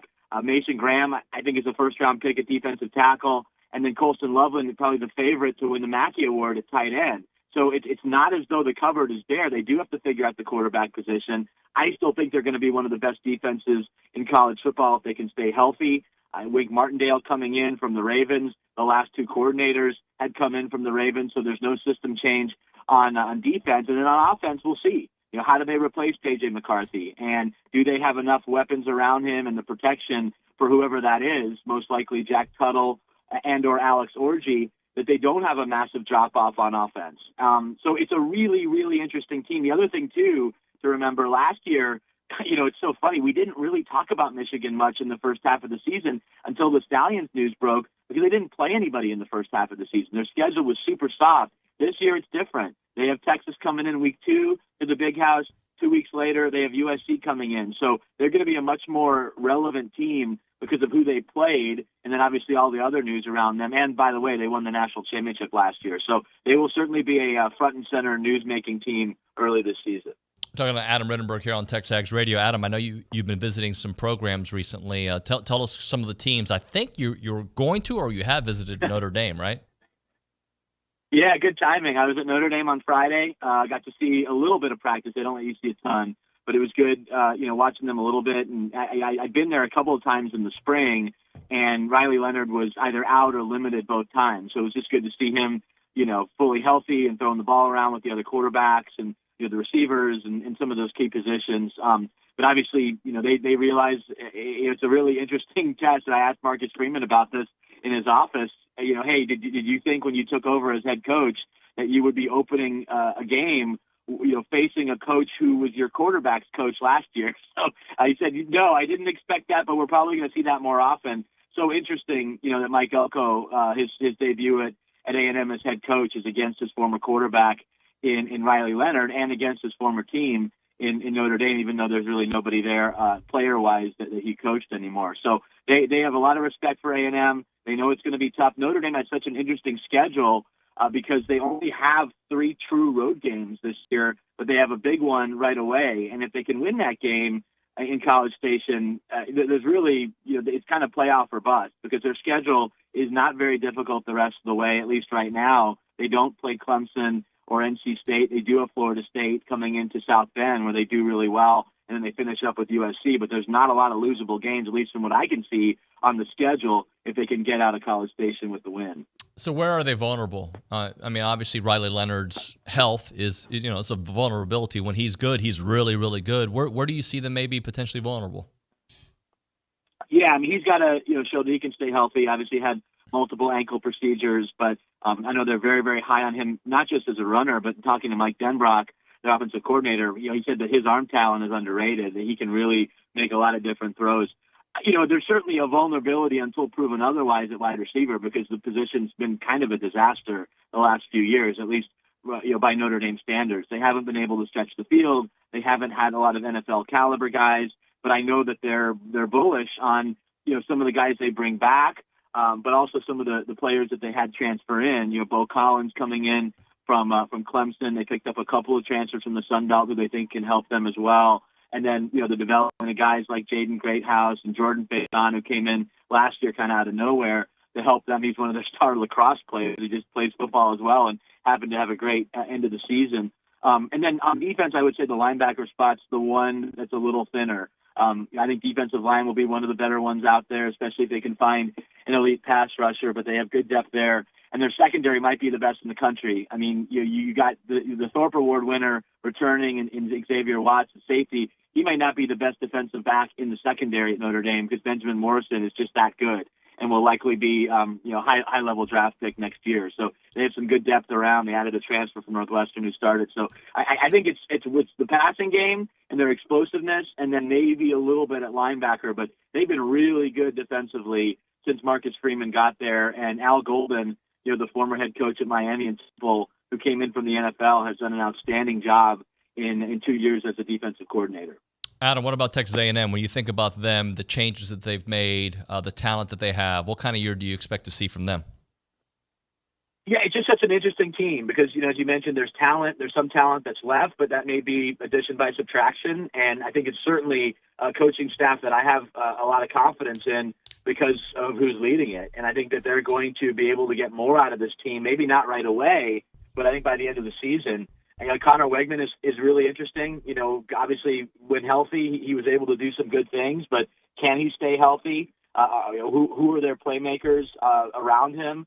How are they along the line of scrimmage? Notre Dame's good along the line of scrimmage. That hasn't been the reason that they don't win national championships. They are really good on the defensive line, and their offensive line is usually one of the best in the country. So how does A&M match up with a team like Notre Dame right away? How do they match up, obviously, with some of the opponents that they'll face in the SEC down the line? But I think, again, going forward, having this type of personality as coach and maybe some discipline that have been lacking under the previous staff, I'm excited to see how much progress A&M can make in year one.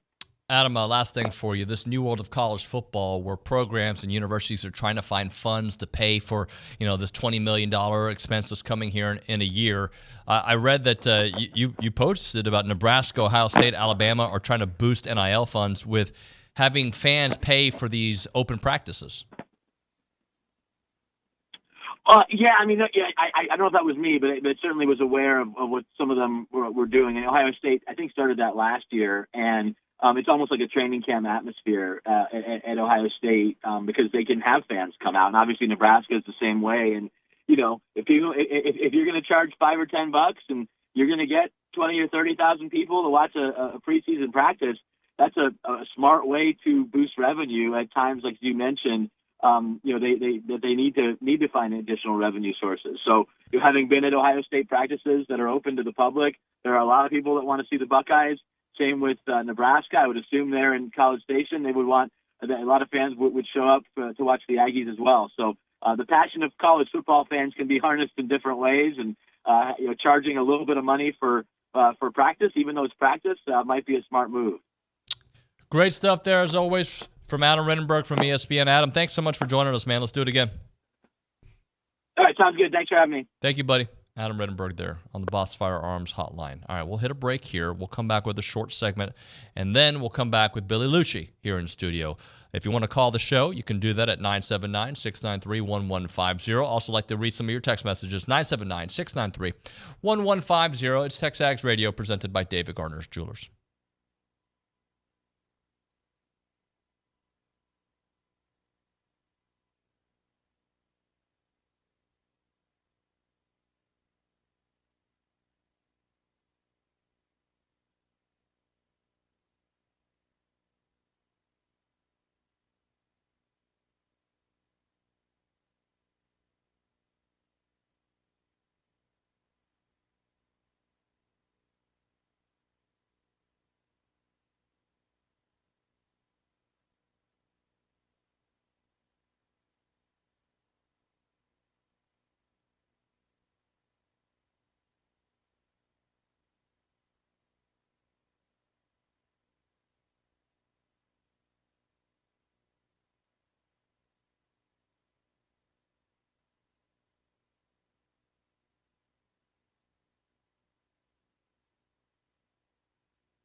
All right, final segment of the 9 o'clock hour here on TexAgs Radio, presented by David Gardner's Jewelers. Let's go to the Angry Elephant News, and Social Center Carson Stein's got something for us. We got a text from Matt in Houston asking, do y'all think Michigan will fire Sharon Moore to skirt some of the penalties? Nope, I don't. I don't think so. I don't think you do that after. I think you. Hopefully you did enough due diligence and investigation to know what was possible before you hired him, right? Like, hopefully you've done enough research. And if you didn't, then shame on you. But had they done the research and they thought this could be really bad, I don't think they hire him as their head coach. I think they do a complete break from the old regime, because it's a new team anyway. Yeah, the defense is back, but offensively they're completely different. So no, I don't think they fire him. If more information than we just read comes out, then I guess with new information I can change my mind. But no, I don't think so. At this point in the game, there's no reason to fire him. And as Adam Rittenberg correctly pointed out, this team has faced this firestorm before. Different coach, right? Obviously, Jim Harbaugh was the figurehead at that time, even though Moore was there. But they seem to know how to navigate through it. Nobody's expecting them to win the national championship this year, right? In fact, I think most have them as the third best team in the Big Ten, which is a really good team who could get into the playoffs, right? If you're the third best team in the Big Ten behind Ohio State and behind Penn State, then you have an excellent chance of making the playoffs this year. All that being said, no, I don't think they fire him. And I think he could get suspended for a few games, just like we saw from Jim Harbaugh last year. Be interesting to see. All right, that's going to clean up that's going to be the final hour of the 9 o'clock hour, the final segment of the 9 o'clock hour. I apologize for that. All right, so in hour number 3, Billy Liucci, obviously. Here's a couple of the things I want to talk to Billy about. I want to talk about the Olympics. I'm sure he's got some thoughts there. I've got to do 24 and 24. Tyreek Chappelle is that one, brought to you by FBS Appliance. And I also want to ask him who has the most to prove in 2024. It could be at A&M. It could be a different program. It could be a player. I've got ideas. I want to hear his ideas, and I want to hear your ideas about that to start off the 10 o'clock hour. Which player, which program, which situation, which coach has the most to prove in 2024? That at 979-693-1150 is TexAgs Radio.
Why are you laughing, Carson?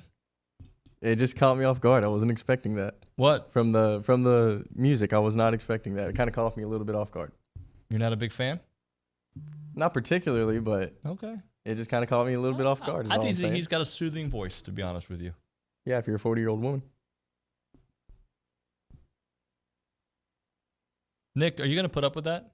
That seems like your kind of country. I wouldn't say Luke Bryan is, but I'm pretty sure that's from the playlist I made. So I mean, it's got all kinds of stuff in there. Did you know that was Luke Bryan, Carson? Yes. You didn't know, did you? I did, yes. All right. I know my stuff over here at the Angry Elephant News and Social Center. Do you really? I know some things. All right, 8 times 8 times 2. Hold on. 128, come on, man. Okay, I was about to get there. I hope I did that right. It is TexAgs Radio. We are presented by David Gardner's Jewelers, Rollo Insurance Studio, hour number 3 of the program.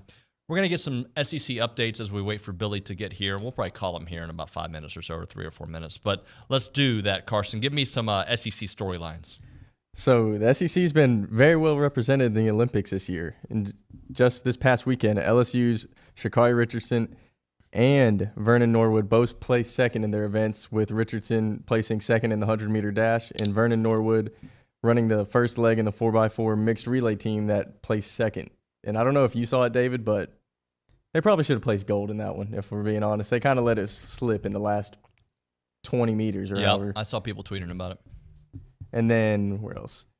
Tennessee's Jordan Crooks set a Cayman Islands national record and becomes the first swimmer ever from the country to qualify for an Olympic final. Okay, all right. It's kind of you don't see that anywhere else but the SEC, if we're being honest. What if we're lying? I don't lie. Okay. I'm a serious man over here. Continue on. Arkansas's Kaylin Brown helped Team USA break the record in the mixed 4x400 meter relay time with a time of 3 minutes, 7 seconds, and 41 milliseconds. And 41 milliseconds. They go to the dot over here. Okay. Let me see if we got any other good ones coming here. Oh, Tennessee's Martin Espenberger clocked a 1 minute 54 second effort to shatter. Why are you laughing? Just because the milliseconds keep throwing me off. Okay. The effort to shatter the Austrian record and shaves half a second off his personal best time in the 200 fly. All right, I'm going to ask Billy this here in a moment when he gets here. But I'm going to ask the group just to throw out a name, all right? This is for Nick and for Carson, all right? And I got my number 1 name, and we'll see if you guys match. If I were to say to you, a program, coach, or player, okay, that has the most to prove in 2024, and there is no right or wrong answer when I ask this. I'm just curious where your mind would go. Think about college football landscape. Think about programs that have something to prove. Think about a coach who has something to prove. Maybe even a player. And if you want to choose an A&M guy, by all means, 979-693-1150. If you think there's a certain coach in the SEC, in the Big Ten, and whatever, I don't care. I got names and I got reasons, all right? And we're going to go and see where everybody ends up. Nick, you give me the first one. Who is somebody who has something to prove this year in 2024? Lane Kiffin, Ole Miss. Great answer. Give me your reasons. Well, because and what does prove? Like, what does that mean? Make the playoffs. Make the playoffs. Or bust. Okay. I think that's the floor expectation for him in Ole Miss. He's been there 6 years now, 5 years. I remember we had an Ole Miss insider on recently who said, 5 years. They never expected he'd be there that long.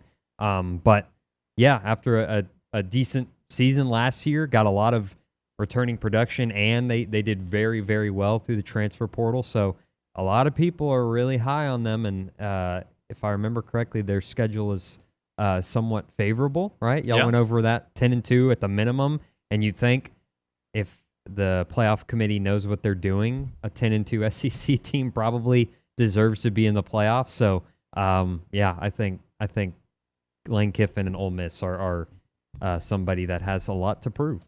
100%. I like that one. That's not the name I'm thinking of with the most to prove, but he does have something to prove. Carson, I'm going to give you a name. I'm going to go with Kalen DeBoer at Alabama. That's a good one, too. Not my number 1, but a very good one. It's just he's got to follow up the greatest coach to ever coach college football, and he's got to prove, the national championship with Washington wasn't just a fluke, and that he can do it with Alabama, with the tougher schedule, but with arguably better pipelines and better talent acquisition. Yeah, I think that's a good one. I don't have a problem with that. I want both of your opinions on this one. Where do you think I'm going to go? Do you guys have a thought where I might go? Yes. Okay, where do you think I'm going to go? A couple miles up the road. Oh, not in Texas. They're not my number one. Not in Texas. All right. I don't think he has that much to prove this year because he's got an easy schedule. So, I kind of expect him to be in the mix. That's not who I'm thinking. Is it in the SEC? It's not in the SEC. Is it Dabo Sweeney? He's on my list, but he's not the number one guy. He's on my list. Oh, Ryan Day. See, you listen to the show. Ryan Day absolutely has the most to prove in all of college football, and I don't even think it's close. Do you know why, Carson? He's got to beat Michigan. He's got to freaking...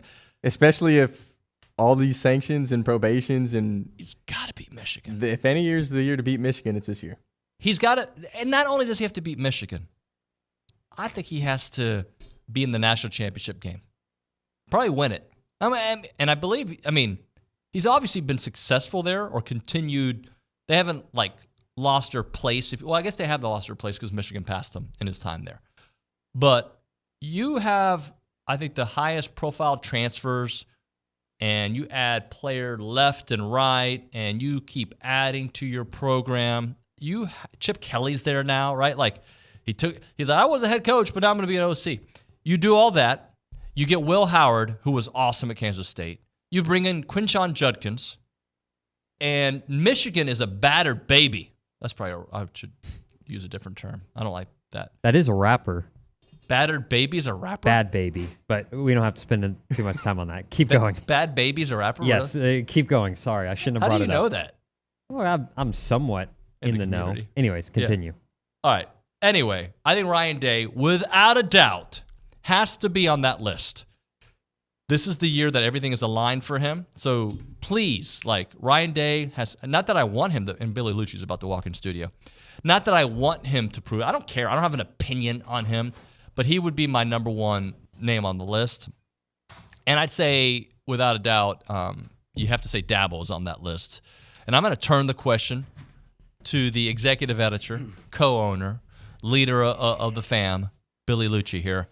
Billy, I asked the question, who has the most to prove in college football in 2024? It could be a player, it could be a coach, it could be a program. And I said Ryan Day is my number one guy, has the most to prove after Michigan is so down, after all the additions that they've added, Quinshon Judkins, Chip Kelly, all these things that have gone their way, Will Howard, all right? The expectation, they have the most to prove to me. He has the most to prove to me in a year that he might be coaching for his job, which is weird to say about a guy who consistently wins 10 games. Yeah, and I think Ohio State would be making a mistake if they moved on. Let's say he went. Well, I definitely think they'd be making a mistake if he went 11-1, lost to Michigan, maybe won one, lost one in a playoff. Yeah. I think they'd be making, but I agree with you. He's got, well, I think it's him and Lincoln Riley. Lincoln's absolutely on the list, and yeah. He's got so much, Ryan Day's got so much talent this year. I might put Lincoln Riley ahead of Ryan Day, though, because to me, Ryan Day's proven that he can have Ohio State as an elite program in college football. They were losing to Michigan during Michigan's heyday, highest point these last 3 years of in their history. Matching. I know what they used to do under Bo, and but their high point in their history, as far as a 3-year run would go. Ryan Day's proven he can have Ohio State in the conversation year in and year out, the national championship picture. Yep. He's proven he can get players that can win at the highest level. He's beaten the big boys.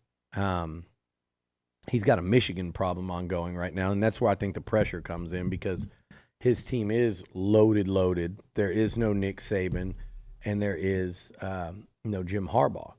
So, yeah, I do think the pressure is on him at a ridiculous level. I think if he went and won a bunch of games again this year and they fired him, they'd be making a big mistake. Lincoln Riley is the one, to me, that's got the most to prove because they're going in this whole new universe. Their competition level is about to go way up week in and week out. And he couldn't win anything of substance with Caleb Russell. He lost to freaking Tulane in a New Year's Six Bowl with Caleb Russell, the number one pick in the draft, and a guy who bailed him out of a lot of games as a freshman at OU. Bailed him out of a lot of games, and then did the same thing at USC. He inherited a roster with so much more talent than everyone else in his league when he took over for Bob Stoops at OU.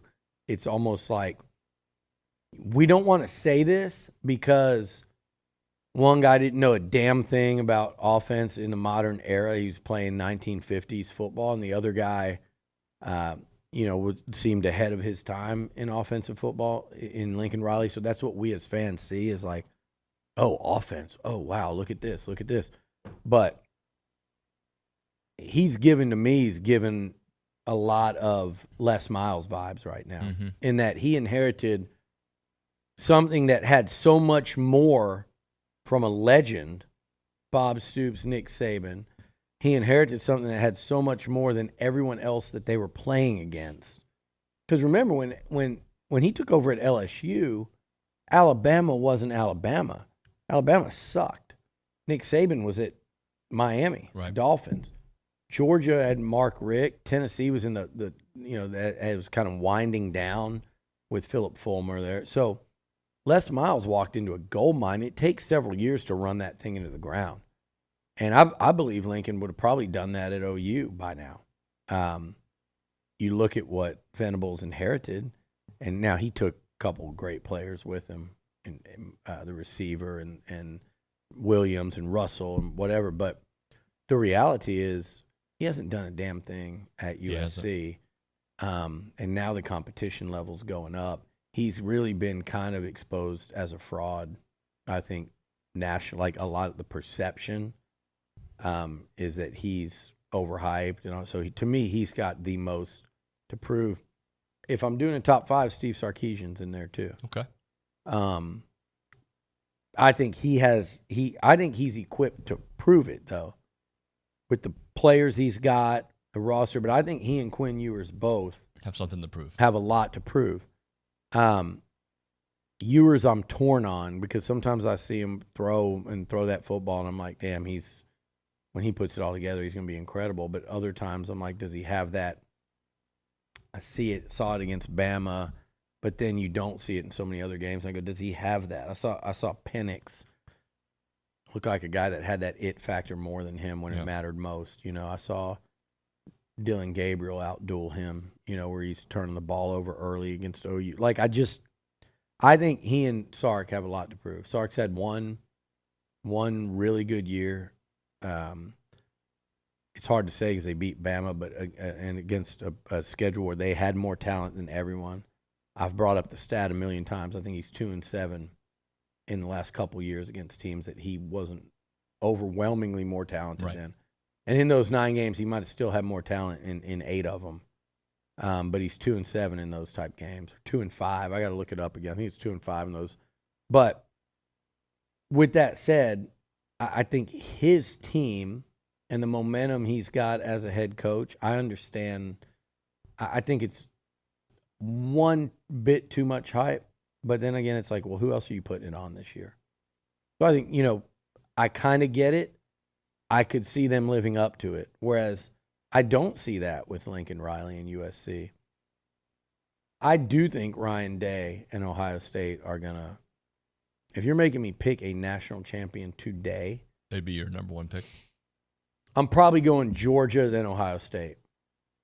That's probably where I'm going with it. But yeah, I mean, I do think Lincoln, I think Ryan Day and then even Sark, when you combine the talent he's got, belief within the program based off of last year and their schedule, I think those 2 guys are more likely. I'd go Day, Sark, Lincoln. Can I give you and one Lincoln more? A distant third. Go ahead. One to consider that has proven, but he hasn't proven it in this world of college football, Dabo Swinney. Yeah, but see, I've kind of. You've already moved on. I do think he can. That's an interesting head coach quarterback combo as well. It's those 3 quarterbacks, I always say, Klubnik, Ewers, and Connor. Yep. Connor and Elko are kind of on the other end of that spectrum. Connor, because of the injury, is kind of coming from back of the pack. He could be like that girl from the Netherlands the other day in that relay where she, cost, our Aggies a gold. She came out, and I keep pointing out that was the Arkansas girl on the last leg there, but just so we're clear.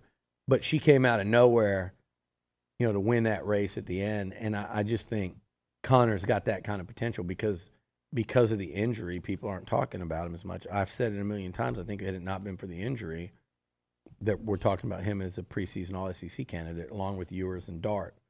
But I think if you look at him and Elko in year one, they're kind of on the other side of what we're talking about. Like, can they be a surprise coach quarterback tandem, right, both in the SEC and nationally in year one? Whereas Ewers, Sark, Klubnik, Dabo, it's kind of three extremes right now. And Klubnik, Dabo and Klubnik in the ACC, they've still got real talent there at Clemson. They still have more than most of the teams they're playing. They could surprise, but I think he's kind of lost the grip on it. That I don't think he's got something to prove. I think he could prove the doubters wrong, but I don't think people are looking at him like, hey, you need to prove. I think he's already proven he was a great coach. I just don't know if he can get it back. Let me throw two more at you.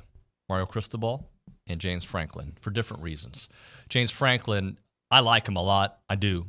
But this year, Michigan seems to, they're dealing with a lot. Different roster, different head coach, the sanctions that are potentially coming. Penn State needs to be that second-best team, if not the best team. I don't think they're going to be better than Ohio Franklin's State. got – I actually don't know if I've talked about this, but I got to know him a little bit. You told me that, yeah. Super Bowl week. Really cool dude. I really enjoyed talking to him. We had talked a lot of A&M stuff. He knew certain people here really well.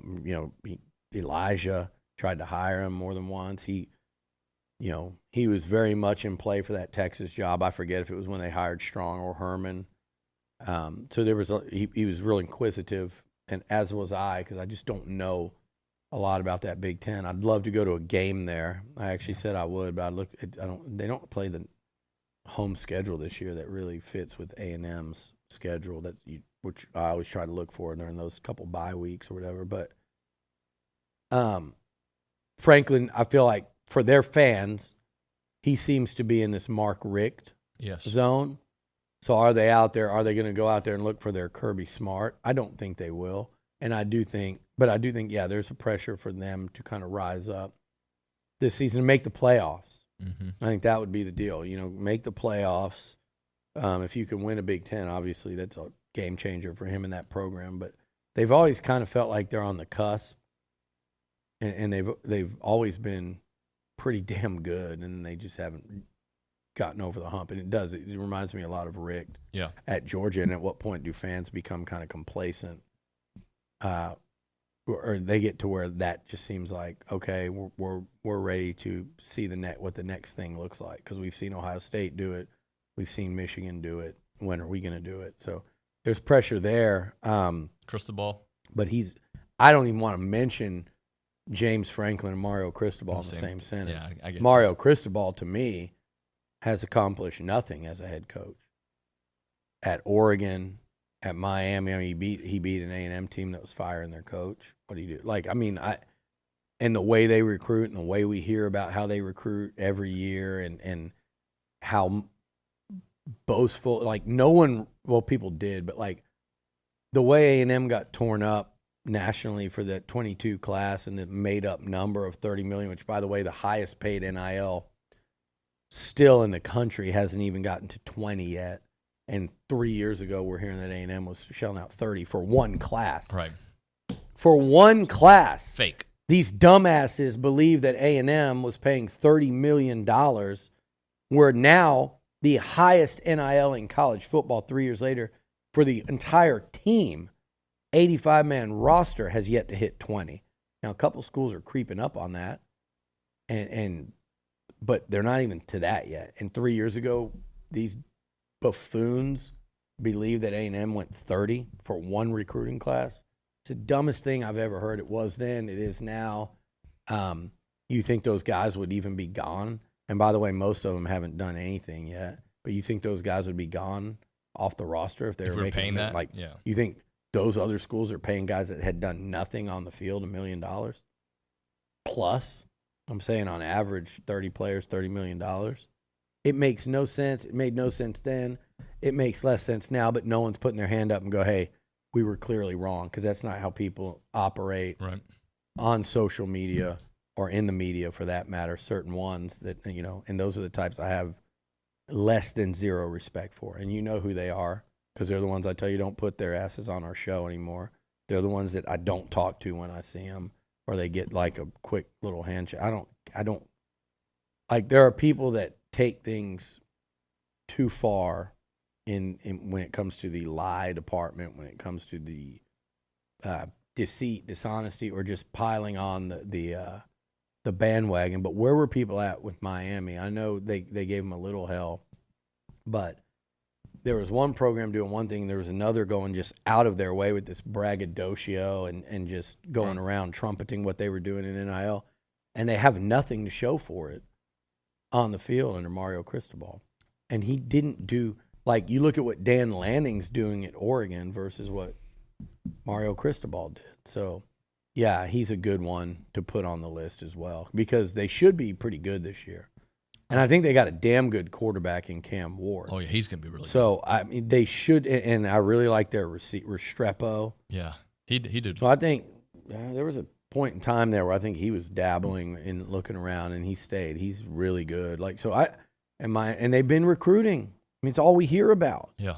And the state of Florida, and especially Miami, is some of the most fertile recruiting grounds in the country, and they did work in the portal. So, yeah, Miami should be in the playoffs this year. If they're not, it's a failure on Mario Cristobal's part, and I think they should look into deciding if they need to go hire another coach. This makes me think. I want Miami to be back.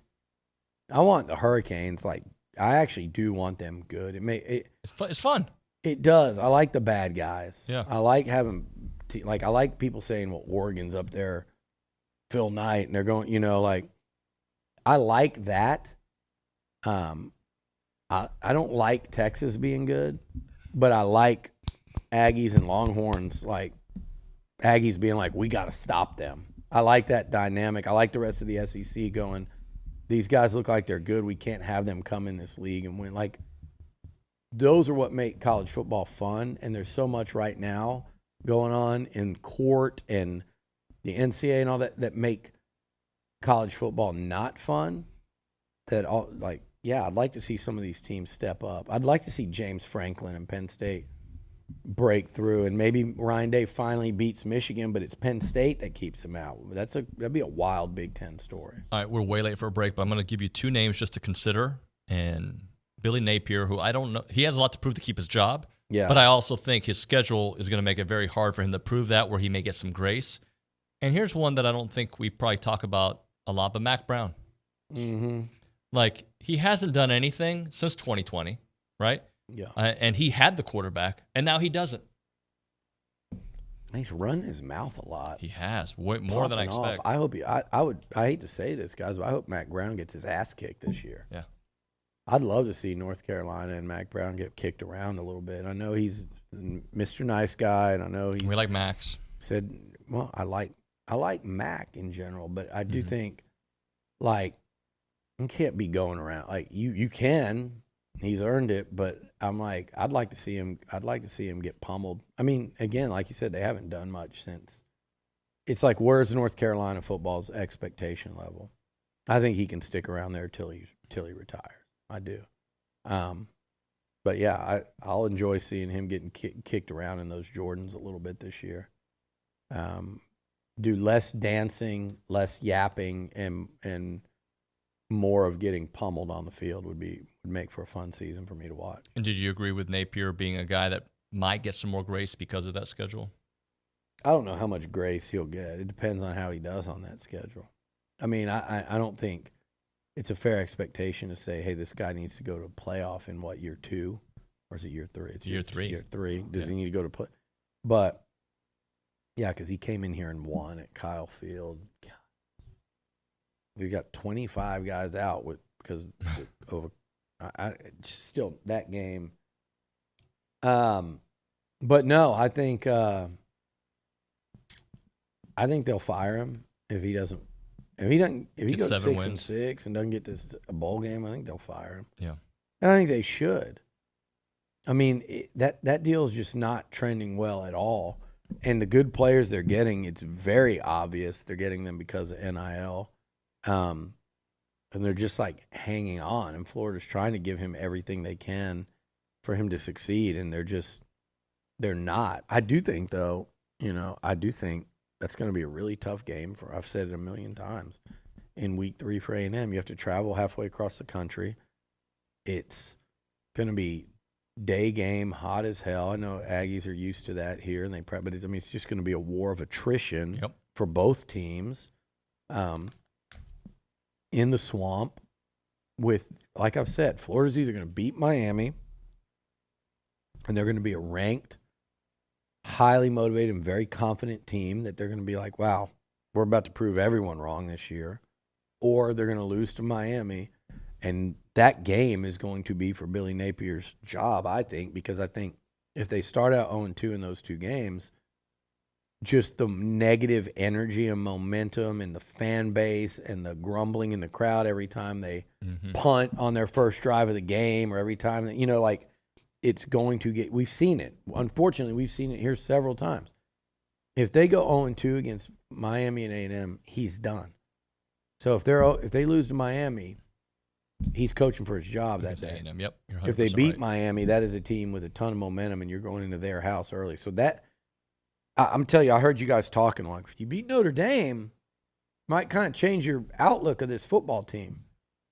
For me, that game is Florida. My outlook would change, and I think this is an A&M team that's going to do this, and I think they're going to be way up for Notre Dame.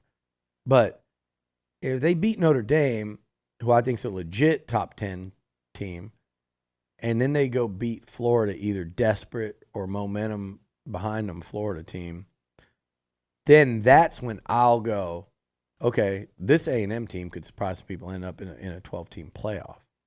They'd have to go 2-0. It's not the one. It's both. I think the Florida game on the road is equally as daunting a task. Even if Florida ends up, let's say Notre Dame ends up 10-2, and Florida ends up 6-6, 7-5. Okay.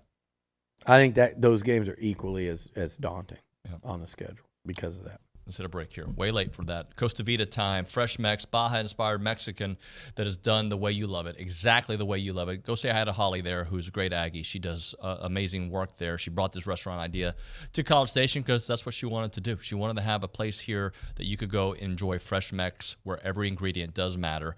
They have some great signature dishes like the sweet pork quesadillas, the raspberry chipotle chicken salad, the shrimp taco and mango salsa, the chips and queso. It's delicious.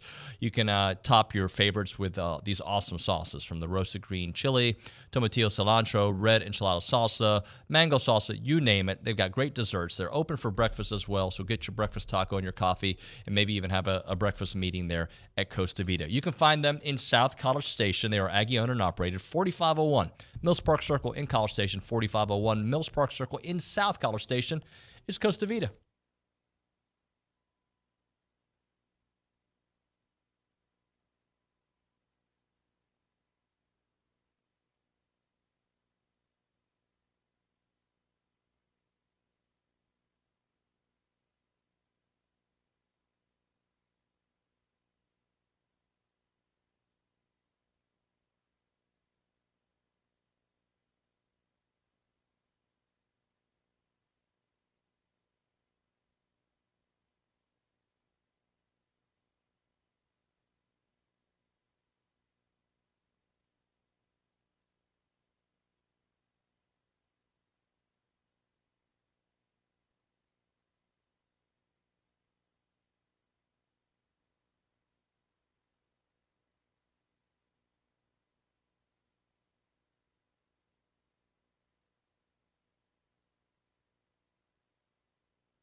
And we're back here on TexAgs Radio, presented by David Gardner's Jewelers, Rollo Insurance Studios. Time for 24 and 24. That number 15 gentleman is Tyreek Chappelle, the cornerback. And at FBS Appliance, they're committed to delivering an exceptional experience from start to finish. You can trust them to provide unparalleled service and support every step of the way, because FBS Appliance is your trusted appliance store. Visit any of their 8 showrooms across Texas or find them online at factorybuilderstores.com. Billy, we did a limited talk on Tyreek Chappelle in the 8 o'clock hour just to get it out there. I wanted your kind of analysis of the position, of his role with this team, being a veteran who's played a lot of football for this program, and just some thoughts that Tyreek Chappelle showing up at number 15. I think getting him back out of the portal was a big deal, bigger than, he and Chase Basantes were in the portal. We saw something like that last year. A guy named Chris Cortez that was going in. And I'm not saying those two guys will have that kind of impact, because it's a little different when you're in baseball and you can pitch multiple times, in a week. But I think those are two really big guys to get back in, and probably 2 starters. Obviously, all those guys are going to have to compete, but I think Chase is doing a terrific job at guard. And I think that Chappelle, this is a guy that could end up being essentially a 4-year starter. He started 10 games later in his freshman year for Mike Elko, right? For Mike Elko. And I know Elko in particular, and they loved him coming out of the Philly area, out of Pennsylvania, as a high school kid that was really unknown. He was a really athletic guy. I know Jimbo and Elko loved his numbers, like his measurables, and you go watch his tape and what he was doing at receiver and what he was doing. There was a lot that stood out about him. I always said, if he'd have been a prospect in Louisiana, he'd be one of those 3 stars that had an offer list including the whole SEC.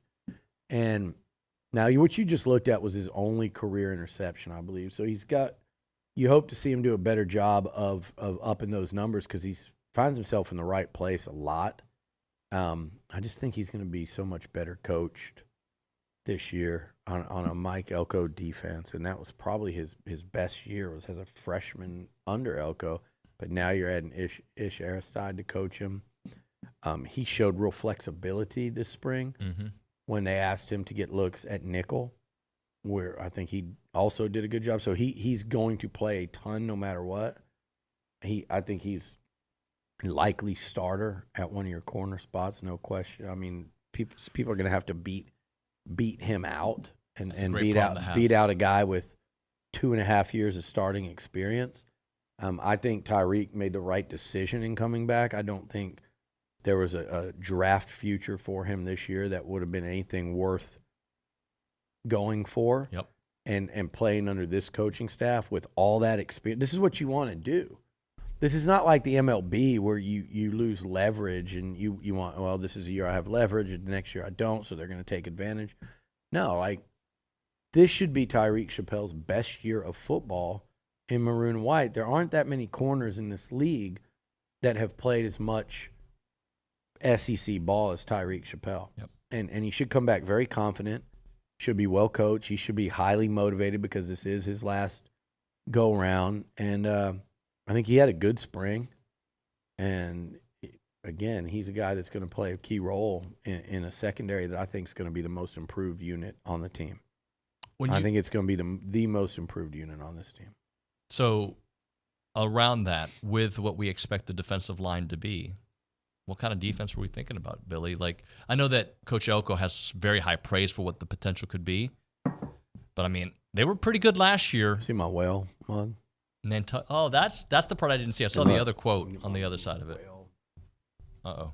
Oh, well, was it pale? What does it say in the back? Yeah, I think it's like some kind of whale's tail ale or something. I don't know, but we'll discuss that in a minute. But, so defensively last year, I had my frustrations for obvious reasons with the amount of explosive plays they gave up, right? Mainly through the air. Through the air. So if that area is the most improved on the roster, That defense, I mean, I expect the defensive line to be as good and better than last year. We talk a lot about this defense, and maybe in the next segment we do when we're done with Chappelle. But, I mean, look, I look at that D-line. If Shamar Stewart makes the jump I think he can make, and he was starting to towards the end of the last year, and that's usually when it happens, you see it coming. Yeah. Doesn't just – but – he was doing this at the end of last season. If he continues that, makes that jump, I think you could have 3 guys with like first 2-round, 3-round potential in Scorton, Stewart, and Turner, maybe even higher, maybe even top 2-round potential. And then DJ Hicks certainly has that potential. He's just really young. This will be his first year to start and play a lot. But just seeing him, what little I've seen of him already, DJ Hicks, I'm like, damn, he's explosive inside. He looks really good. Linebacker, I think they've got at least 4 that they feel really nice about. Yep. You know, I mean, you look out there and you see Sanford, obviously York, and then DeShields and Scooby Williams coming in and out of the portal. Like, I think they've got a really nice-looking athletic group kind of at the core of that. And then, okay, what else you want? You want a change up on the edge? How about, Cassius Howell, who led the MAC in sacks last year? How about Malik Silla, who physically is on the very short list? He and Rylan Kennedy, short list of most impressive-looking dudes, from last year to this year. Solomon Williams, a highly ranked recruit coming. So they've got, like, that front seven's got, I think, I'm like sitting there going, where's the weakness? Yep. And then you look in that secondary, and with Tyreek Chappelle being a big part of it, you could go a ton of experience if you wanted. You could go Chappelle. You could go Chappelle, either Mays or Will Lee at corner, and you could go at safety with Bryce and Trey Jones. Yeah. If you want to go the really experienced, and at nickel, you can go Jaden Hill. That's a ton of experience in 5 right there. But they've got to hold off guys like Des Ricks, Terry Bussey, Dalton Brooks, who looks like a freaking stud out there. He and Ricks, when they're just lining up and even running around a little bit, you're going, golly, those guys are. It's different. Dalton Brooks, Des Ricks, Terry Bussey, man, that's a different level. Like of range and athleticism. And then I think with Bryce, he's like the quarterback of that secondary. He's got like honey badger tendencies of just, detonating on the ball carrier, finding the football. I mean, he just got that it factor himself. So, and I've left off several guys in talking about this. So there's a ton. You look out there some and you go, there's Javon Thomas and Bravion Rogers, who. Those dudes were thrown into the scrum last year way before they were ready. Javon early and late, and then Bravion late. I mean, some of the guys they were asked to cover down the stretch there was absurd. But now they're part of a deep unit that they can kind of elevate their play if they want to play, and crack that lineup at their own pace if they're able to. And by the way, those 2 guys are really talented too. People forget that at this time a year ago, Jimbo's telling me that he thought they hit home runs with those 3 guys, and that secondary group was what he'd been lacking his whole time here. And he'd say that, and like that's what we have lacked, are those type of athletes in the secondary. Yeah. And he was talking about Dalton, Bravion, and Javon. So to forget, I know we're talking a lot about Dalton, and I think he could have a breakout year. But those other 2, to kind of just forget them could be a mistake as well. And the good thing is, though, if they are playing, then they're good. Because they got to go past guys that have proven it on a college football field. If you think about Mays and Lee and Saunders, and, you got to move past real guys to get on the field and to get back on the field in their case. All right, way late for a break. We'll hit it. We'll come back with more. It's TexAgs Radio.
All right, we're way late, but we have to run some sound bites here on TexAgs Radio presented by David Gardner's Jewelers. I'm going to ask Billy about Jabri Barber, but let's go back to the press conference last week where Coach Elko did talk about he was, kind of impressed at the direction this is going with Jabri Barber. We're going into fall camp in a good place. We're very healthy. We don't have a lot of kids banged up. There's not a lot of lingering injuries. And so we're excited about where we are. We'll just kind of announce a couple guys. So Enai White is still banged up. He's still recovering from his knee surgery, so he won't be ready to go right away, but we expect to have him by the opener. Jabri Barber is still recovering from his foot injury from spring, but we do anticipate him. He's on a crash course getting back, and so he's way ahead of schedule.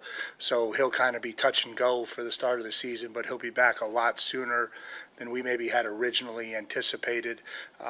Outside of that, we're a healthy group and excited. All right, so there he is, back way sooner than anticipated. And I know when it first happened, there was kind of like, I don't know, like this could be a pretty long injury. Yeah, it's a foot thing. I don't think that's been talked about, and you never know with those. And he was here, not last week, the week before, came in to do an interview and said, hey, I'm like a month plus ahead of schedule.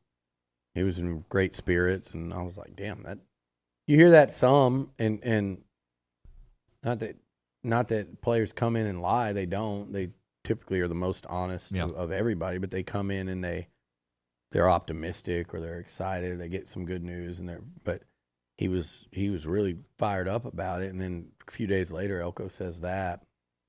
When it all lines up, you're like, okay, that's pretty damn exciting news, not just for Jabri, but for the Jabri, but for the team. Yeah. And for that offense, because I'm still not sold at that position. There's still, to me, there's a lot to prove at receiver and tackle. Like, I love Trey Zune, but that's such an important spot. Both those tackle spots are Trey, Crownover, Fathery. Mm-hmm. Aggie gets reps out there. He's a full-time tackle now. People forget that he's back for like year 4 or 5. That's their depth there. Tackle and receiver are the two positions I'm most kind of like. Tight end to a lesser extent, because I think they've got so many options, and then I think Donovan Green, as his health gets better and better, will be more and more of a factor. Damn, he looks good physically, by the way. He's gotten a lot bigger. But no, I think those are the two spots I'm looking at going, how are things going to play out? Who's going to step up? Because somebody's got to step up and be better than we think they're going to be, or more consistent, or stay healthy. With each guy, there's kind of different questions at those two positions. But Barber is an explosive weapon. He's a playmaker. He was showing that this spring, and I think it was a pretty devastating injury. If you talk, like, for people that really know the program, they're going, man, that guy was going to be a weapon this year. And I think the initial, just what we heard, kind of felt like, damn, that's a long-term thing. And not to say this hasn't been long-term, because it's the entire offseason, but he, if he can come back soon, I'm telling you, he's a weapon. And people will just look at, oh, we got transfers from a lot of Power 5 schools, but that guy walked in here and on tape and then put it into practice on the field. He's an explosive playmaker at receiver, and just like he was at Troy. And I don't think people that are following it realize. I think they do now, because you've heard Elko. Yeah. You can kind of tell even in his phrasing that he thought he was going to be a big part of it. So if they can get him back, say, I'm just talking, at random here, but they can get him back, in time for those for conference play. Arkansas, outside of Florida. Outside of Florida. For conference play. It'd be great to get him back for Florida, and they might. But, if that guy can be healthy for 7 of your 8 conference games, it has game-changing potential for the offense, because then it opens things up for everybody. All right, we'll hit a break with a short segment on the other side. It's TexAgs Radio.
Time to end the day with Double Days. Caller number 12, 979-693-1150. We'll hook you up with your choice of a dozen pepperoni rolls or a large one-topping pizza from Double Dave, serving Aggieland since 1984 with your favorite pizza and your world-famous pepperoni rolls. As a reminder, they are not open on Mondays. Hello. You want to talk like this? I was laughing this morning because you were talking about your voice, and I noticed it too. When there was like something bizarre inflection. Yes, I noticed that like 3 times this morning at least. Oh.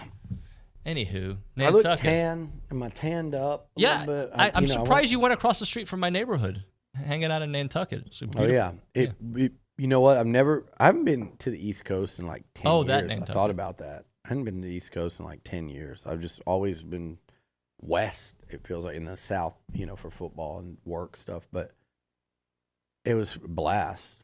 Yeah. Fun people, the town. I liked. It was like.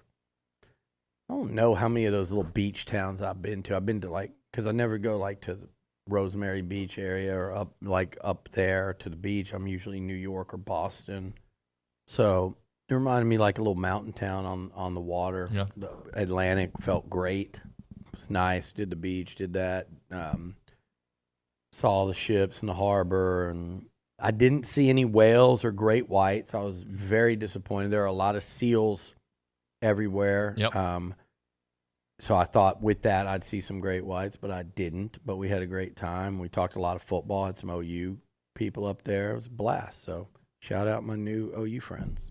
Thank you, Billy. We'll see you all mañana.